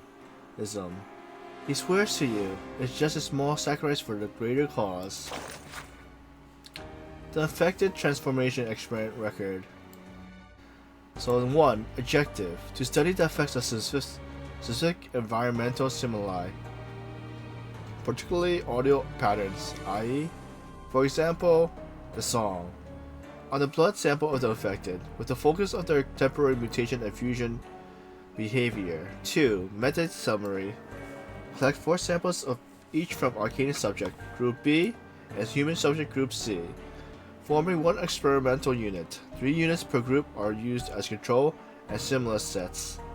Acquire high activity vampire blood samples Group A. Under condition, expose Group B and C to Group A to introduce the song as the primary stimulus source. Monitor Group B and C in real time for changes. Key observation. Experiment literal 7.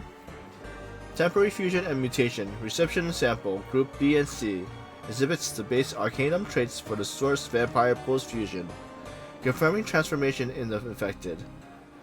Song effects. Confirmed exposures to the song of significantly increased transformation probability. Fusion rate average without stimulus raising to under stimulus. Extreme rejection response. All test subjects died rapidly following success fusion and manifestation of ability. Note: Research will and must continue. If this succeed, we may not... Wait. We may be able to turn ordinary humans to arcanists.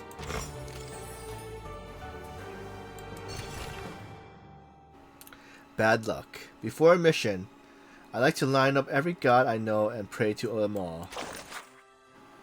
Bloodstained 0073 MV. Also, this is the mission that Semmelweis got. Got the file on the new colleague today, Semmelweis. According to her record, she's a sharp, calm, reliable investigator. With her joining us, this odd case should go to a lot smoother. Still, before she arrives, Squad 77 has to do its own part, at least handle the groundworks properly. Can't have her looking down on us. I think I got a lead. Been stationed here for a while. I keep hearing rumors about that so-called mystic train. You'll be hard-pressed to find another line with so many vampire stories attached to it, unless you're in one of those horror novels. The conductress never replies to our messages. Not to inquire, column, or even official investigation requests. Highly suspicious. On my list, that puts it right at the top. Extremely, ridiculous, and suspicious. Such as their ecstatic era here. Recommend revision before submission. I stuck out your irreverent rambling. Why do you always fill task logs with random digressions and pointless jokes? Okay, fine, thanks. But, you know, it's just a draft. I'll rewrite the official report later. Then, stop wasting the report forms. I couldn't even find a blank one last time and had to draw the form by hand. I'll stake out the station tomorrow and see what I can learn about the Danube Dawn. Did we just hit the jackpot? Officer Perro from the Nika checkpoint invited us to talk. Guess our COVID investigator wasn't so COVID at all. Or maybe the man's just sharp as hell. After getting the invite, first thing I did was review our recent operations. I wouldn't say flawless, but definitely clean. In the formal report, maybe I'll write that we intentionally leaked intel to lure them in. Depends how it plays out. Anyway, is it a trap or cooperation? We only know once we go. Damn. I'm actually nervous. But the invite was polite. And honestly, our investigation has been stalling, so yeah, let's go. I'm a proud member of Squad 77. My record's just as good as Semmelweis. I'm just terrible at paperwork. Warehouse address? Stenchy Heavy Blood. Invited by Officer Perro of Nika checkpoint. Him. He's behind me. He's searching. This crate is a terrible hiding place.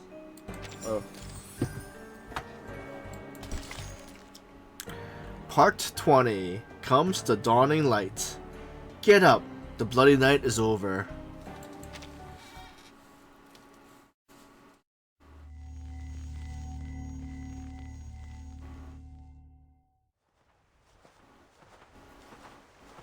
Uncle Piros, how much farther do we need to go?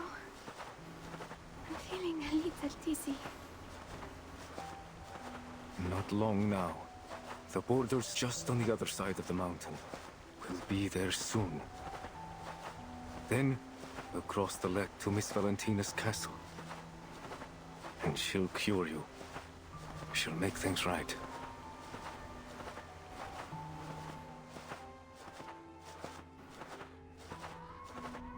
But how do you know she'll help? I just know a vampire always stands by her people. It's in our blood. In our blood. You'll do well to remember that, Aima. There is no bond stronger than blood.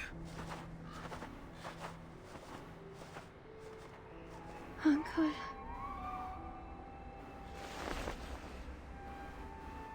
Emma gently sets the wooden matraca down. Its painted smile is unchanged, as if it still remembers the wind along the Debutin, the swaying of the train, the murmurs and laughter of her journey. Now, its journey has come to an end.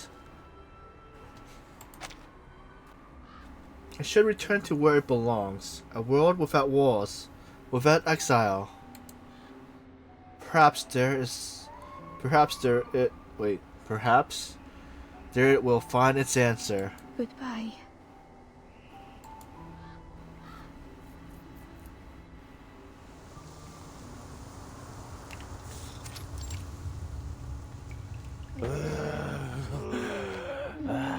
Wait, so if the main one is dead, does the infected ones like die out too, or do they still go on? Their leader's gone. The monster prowls relentlessly, the roars rippling through the silent and soul-bound night. Inside the warehouse, the survivor gathered to plan their next move. Signal's back. I've contacted the Foundation. They're sending reinforcements immediately. But by the looks of it, the infected will get to us before the backup arrives. It seems Pyrrhus' death hasn't had any effect on them. They're still coming. Perhaps, if anything, they seem more dangerous. Semmelweis holds a glance on the shuddering doors at the warehouse, letting out an audible sigh. After this, mark my words. This is the last time I take on a mission with vampires. Watching the situation unfold, Yavek looks down at the weapon in hand, frowning. We're running out of bullets. What do we do? We have to take them down. All at once. All at once? How? Draw them into a room and leave the rest to those. She points towards the number of heavy crates bearing an ominous marking, flammable. I noticed them when we entered, too. Explosives, I presume. Yes. Pyrrhus mentioned having seized them from a militia camp. Sounds like a plan. But how do we draw them close enough? Who's gonna be bait? This isn't a plan. This is madness. Do you seriously believe they'll simply saunter into a building as if it were some kind of concert? Concert? That's it! We'll play music! Lucky for us, I always carry my caval with me. Her ruby eyes sparkle with sudden inspiration as she lifts her flute. In the old stories, when the infected go loopy like this, they're easily attracted to loud noises. And my caval, well, let's just say, if you've got ears, you'll hear it. That matches with documentation I've read in the Foundation archives. A feasible solution. But that would make you the bait. Are you certain you can do it? Robuska grips her flute with determination. Of course. We can't. She's just a child. Don't go, Robuska. We nearly lost you once already. She squeezes her doll. Don't worry. I can handle it. I run fast. Those infected won't get close. Besides, me and my caval can control shadows. I'll make a whole bunch of them as a distraction. See? Tell me, who else could pull that off? One by one, the other shakes their head. Worry and refuse are written across every face, save one. You're not afraid? I'd be lying if I said no. But I'm Robuska, the all-powerful, the deathless. And you're all counting on me. Corvus nods, offering her a knowing smile. Then go. I believe in you, old pal. See you when this is all over. She straightens her back and salutes clumsily. Corvus pretends not to see, merely turning away and waving to the others. The rest of you, come with me. Time to set the trap. There is no room for failure.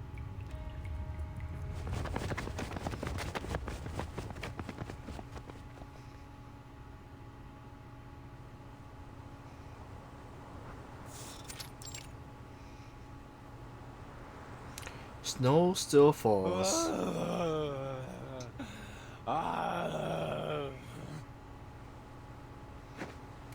Infected troughs through the whimpering snow, moving step by heavy step.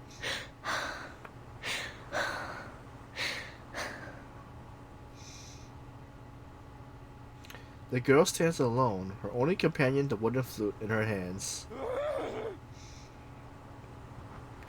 Faces rise from the darkness, pale skins clinging to bone, veins etched across them like dry riverbeds. And in them she sees another face.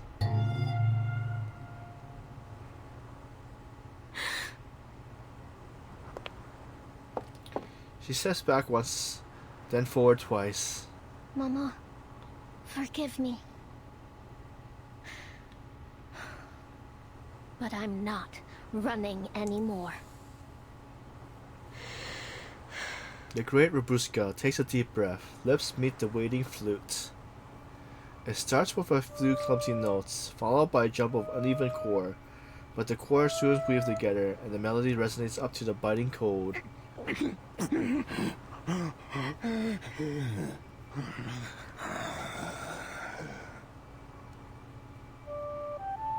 It's a soft, lonesome tone, one that once carried her through battlefields that had gone quiet, graveyards and mountains.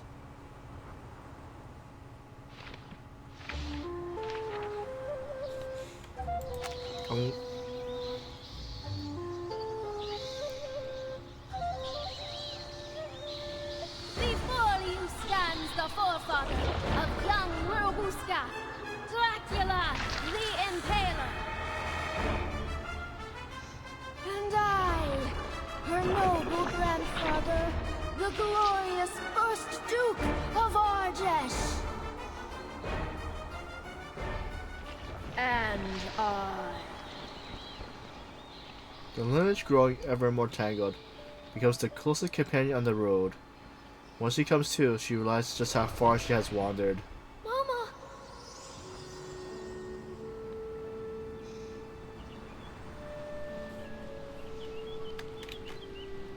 You've come so far, my Buska. Yes, I have. I crossed the Rila Mountains, waded through the Stroma River, and traveled along the Danube.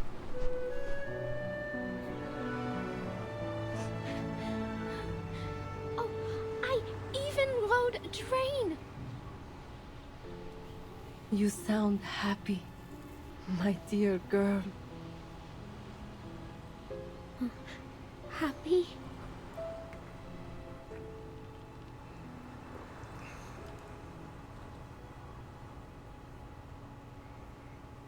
Those sights you've seen, your new friends, the train. I can feel your joy.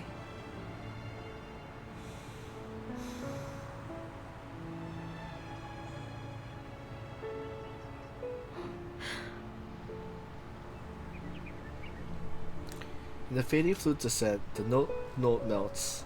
She tilts her face upward after catching the April. I am happy.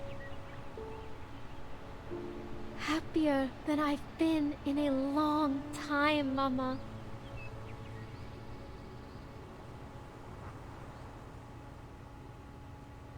She's done it. The infected are swarming together.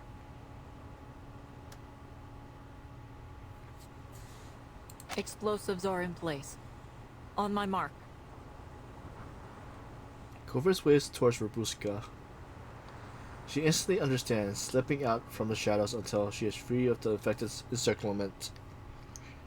All is ready. The conductress narrows her gaze and gives the final order. 3, 2, 1.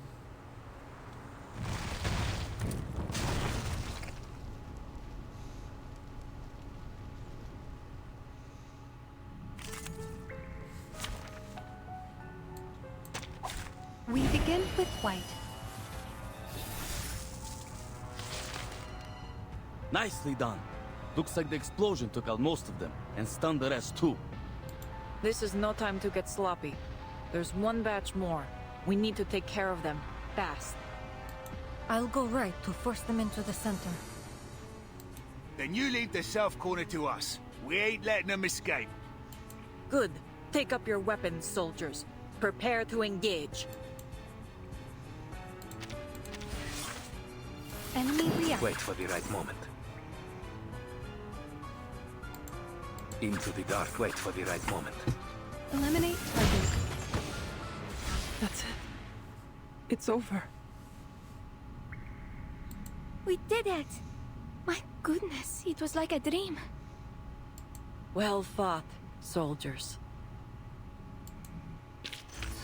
Considering someone's physical condition, the investiture can be simplified.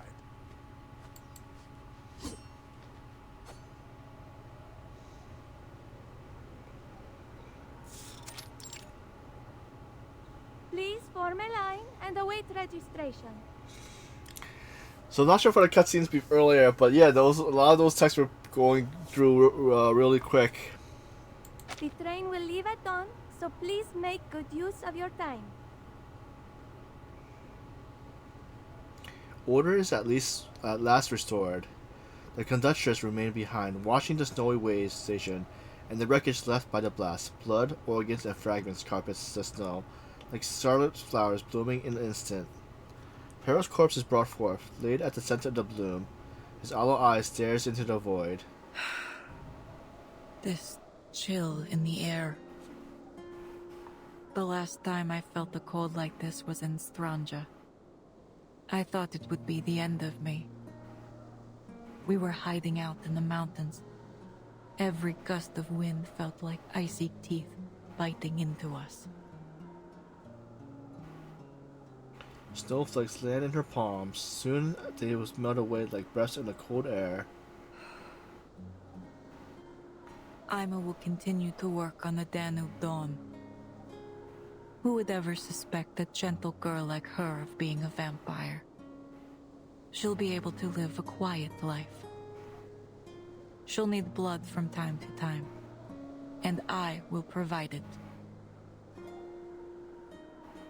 She mutters to herself, then frowns, glancing to the side. I see you over there. Come out. To Rabuska. Eyes as sharp as ever, I see.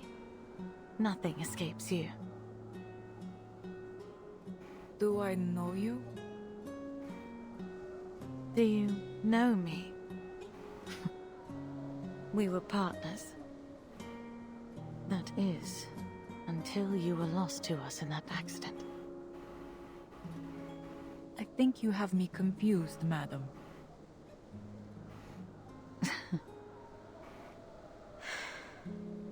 She sighs deeply. Indeed. How unfortunate that the similarities only go skin deep.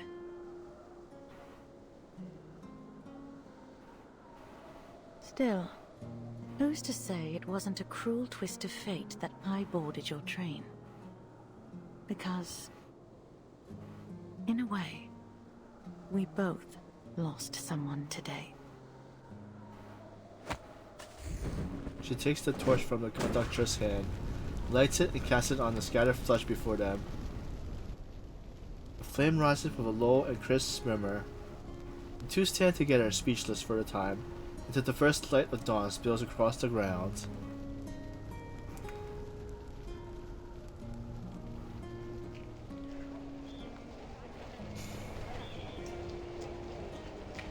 Dawn at last. It's been a long night. Time to go. She turns towards the train, still halted, waiting like a slumbering iron giant. The Danube Dawn is ready to set off once again.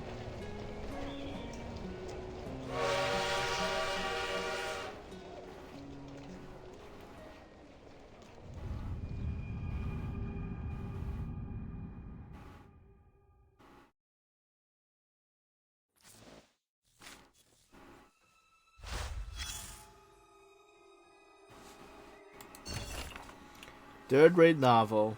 Not everyone's life makes a good story. Most of us live inside third-rate novels. An ordinary yet unordinary story. Today's tale doesn't start with once upon a time. It begins in a quiet, ordinary village. In that village lives an equally ordinary little girl whose father was a vampire. But unlike him, she didn't live apart from humans. She felt a natural fondness towards both humans and Arcanus. Perhaps because she was a hybrid and a pure vampire. In any case, for a long time, the girl lived peacefully with her parents until a shell fell. Yes, war again. War brings death, and death spreads. Her family escaped it. One by one, they died. Only she and her uncle survived, wandering endlessly, but shells don't discriminate. Humans, Arcanus, vampires, or half-breeds, none were spared. The girl was wounded. How badly? No one knows. Severe enough that she nearly died. Her uncle wanted to save her, his only remaining family. Even if it meant making a deal with the devil, he would. He carries her to an old castle. The mistress, as all stories go, was powerful and mysterious. She healed the dying hybrid girl. The price, if it could even be called that, was an overactive regenerate power that lets her recover from any wounds with ease. Since then, the girl's body has always been wrapped in bandages. Part 21, The Land Under the Sun. Thank you for traveling with us, and we wish you a safe journey ahead.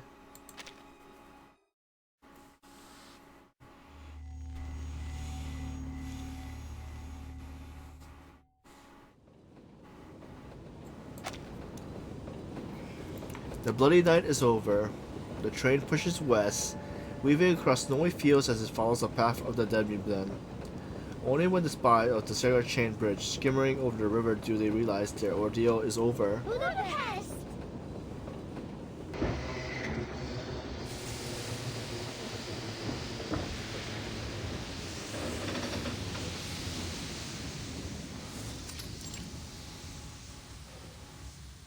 We are now arriving at Budapest Keleti Station. Please gather your belongings and form an orderly line. The stewardess maintained order on the platform. Pale cheeks touched with the morning glowing light. Thank you for an unforgettable journey. I don't believe I've ever gathered so much useful material on a single trip. I'm almost tempted to write a novel.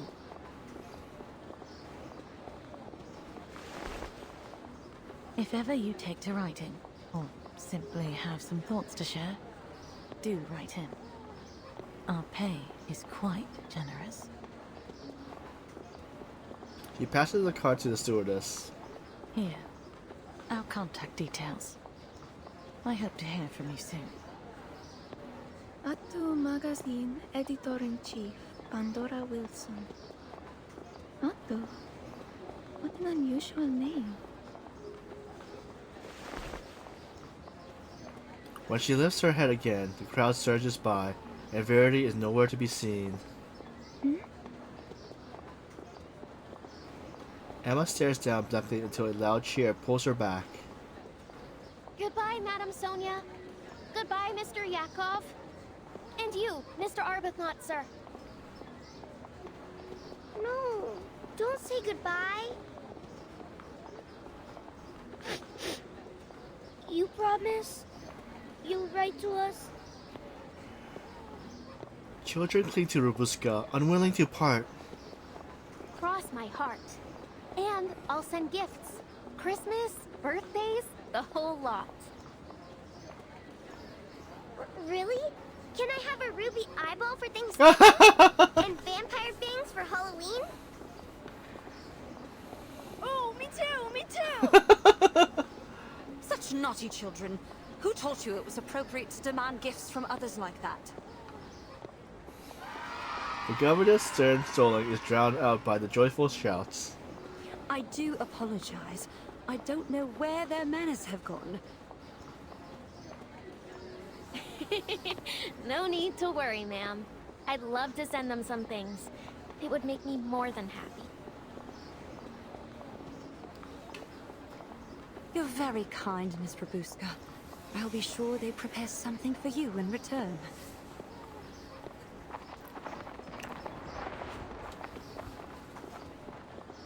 Bidding farewell to the chattering children, Robuska let out a long-held breath. I really need to work hard. Ruby eyes and fangs don't pay for themselves. I may have some errands from the Foundation that would suit you, if you're willing. I won't say they'll be easy, but they pay well. You mean it? Of course. Now that the three of you are registered with the Foundation, you're free to lead your lives as you wish. That includes deciding who you'll work for. Is that all? Your procedures were quicker than I expected. For a moment, I thought you'd take us away to the Foundation and lock us up. I admit I did toss the idea around. Huh? But after a thorough investigation, I regret to say... She blinks with the flash of a secret smile. that our intelligence was faulty. There are no vampires aboard the Danube Dawn.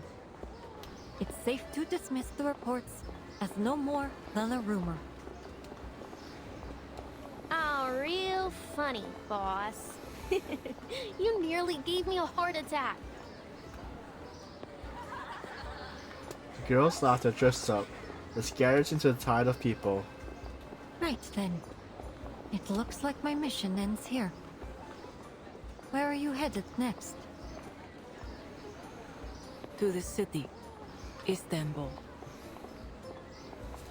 Really? Heading back so soon? Quivers pauses, amusement softens her battle-scarred face. But our next stop is Vienna. We have some passengers who need to get off there. Any plans to head east again from Budapest? As long as these wars rage on, there will be people who need our help. I wish you all the best, Conductress, with your secret operation, and with the dream you're chasing. Thank you. I intend to see it happen. And we're making progress, especially now that I can count on not just one, but 2 vampires to assist me. She points towards the 2 vampires at her side. Indeed. I can only conclude that things will improve from here. Perhaps we'll meet again, if we're lucky. She smiles, waves to the crowd, and turns away. Phew. I honestly thought she meant it when she said she'd lock us up. Vampires aren't meant to be locked up in a cell. I'm curious, Ruby. If you were given another chance to become a vampire, would you take it? Ruby's eyes dance around and finds the rest when they meet Emma's face. Given a chance? I don't need a chance. I am a vampire. Haven't you heard of me? The nightmare haunting the Danube Dawn. The terrifying monster, Robuska the vampire. She prowls the train, looking for anyone who might cause trouble. And if they do, she'll see them punished.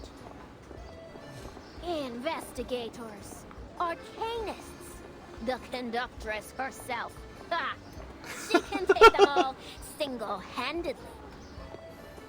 And her shadow friends will gobble up anyone who dares stand in her way.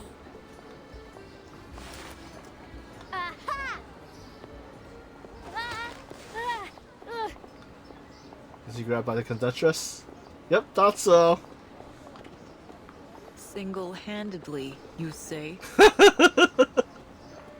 Let's see how our monster manages her chores first. The 5th carriage windows need wiping. Chores? How could you do this to me? Funny. I recall someone saying they'd do anything to stay on the train. Well, yeah, but we can't have a noble vampire scrubbing windows. We just can't.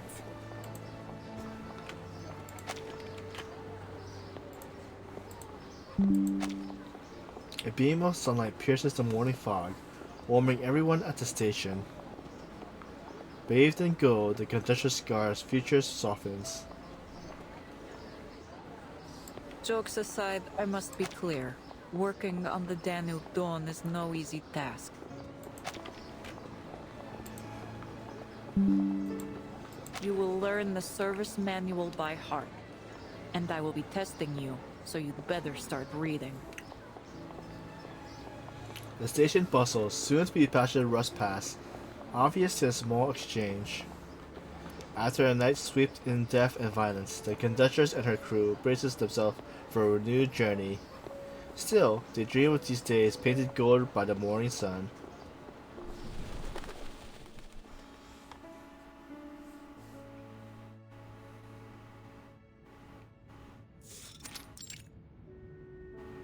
On November 30th, 1912, I boarded the Danube Dawn and encountered a young arcanist named Rabuska, and the conductress of the train, Corvus, among others.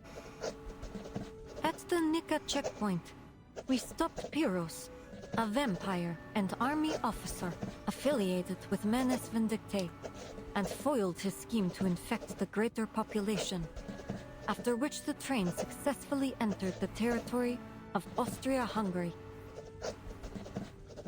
Vampire. She stops writing, staring at the report before her. Half-truth had become specialty for hers. It hardly counts as forging reports if I simply leave out a few details. All that I've written is true. It just didn't occur to me to include some minor details. Miss Semmelweis. No need to worry. I'll turn in the report by the end of the day. Oh, I'm not here for the report. Hmm? Our office in Vienna received the gift. They were asked to pass it along to you. The lung clerk leaves a small gift box by the door and slips away. A gift? Could it be... She sliced the letter open with her fingernails. The scroll is uneven, the corner stained with two thick drops of water like a wax seal. Dear Miss Semmelweis of the St. Pavlov Foundation. Then her eyes falls on the illustration overlong, an entirely playful signature. The youngest descendant of Arnold V, Voivoda of Wallachia, true heir of Savonovich, first Duke of Argesh, rightful lady of Castle Argesh, daughter of Arnold VI. And the bravest vampire of the century, Robuska, sends her regards.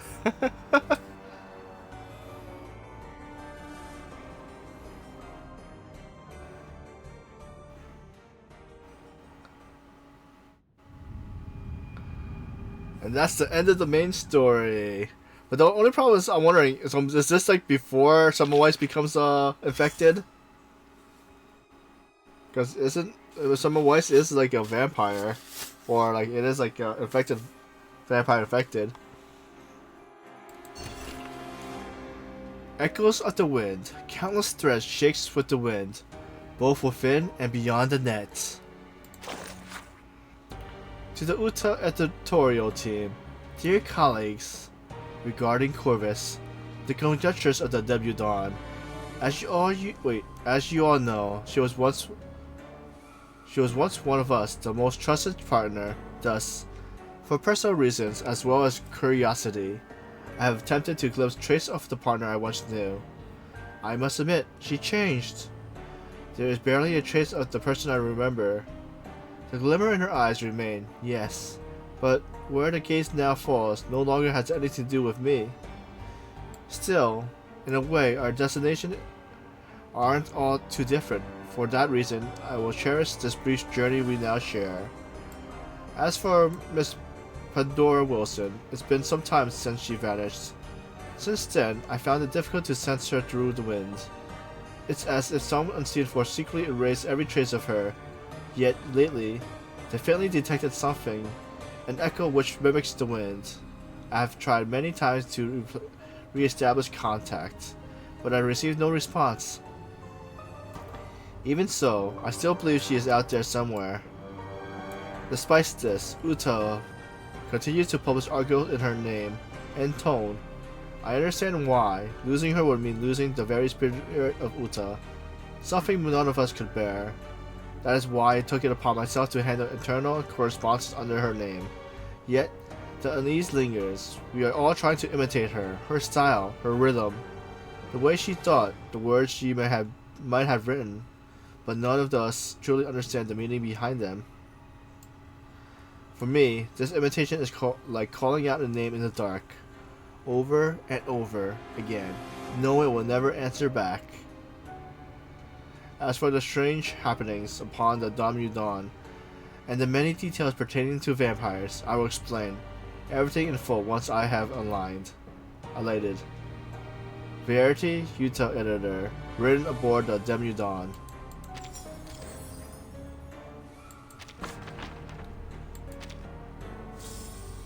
Alright, we finished the main event.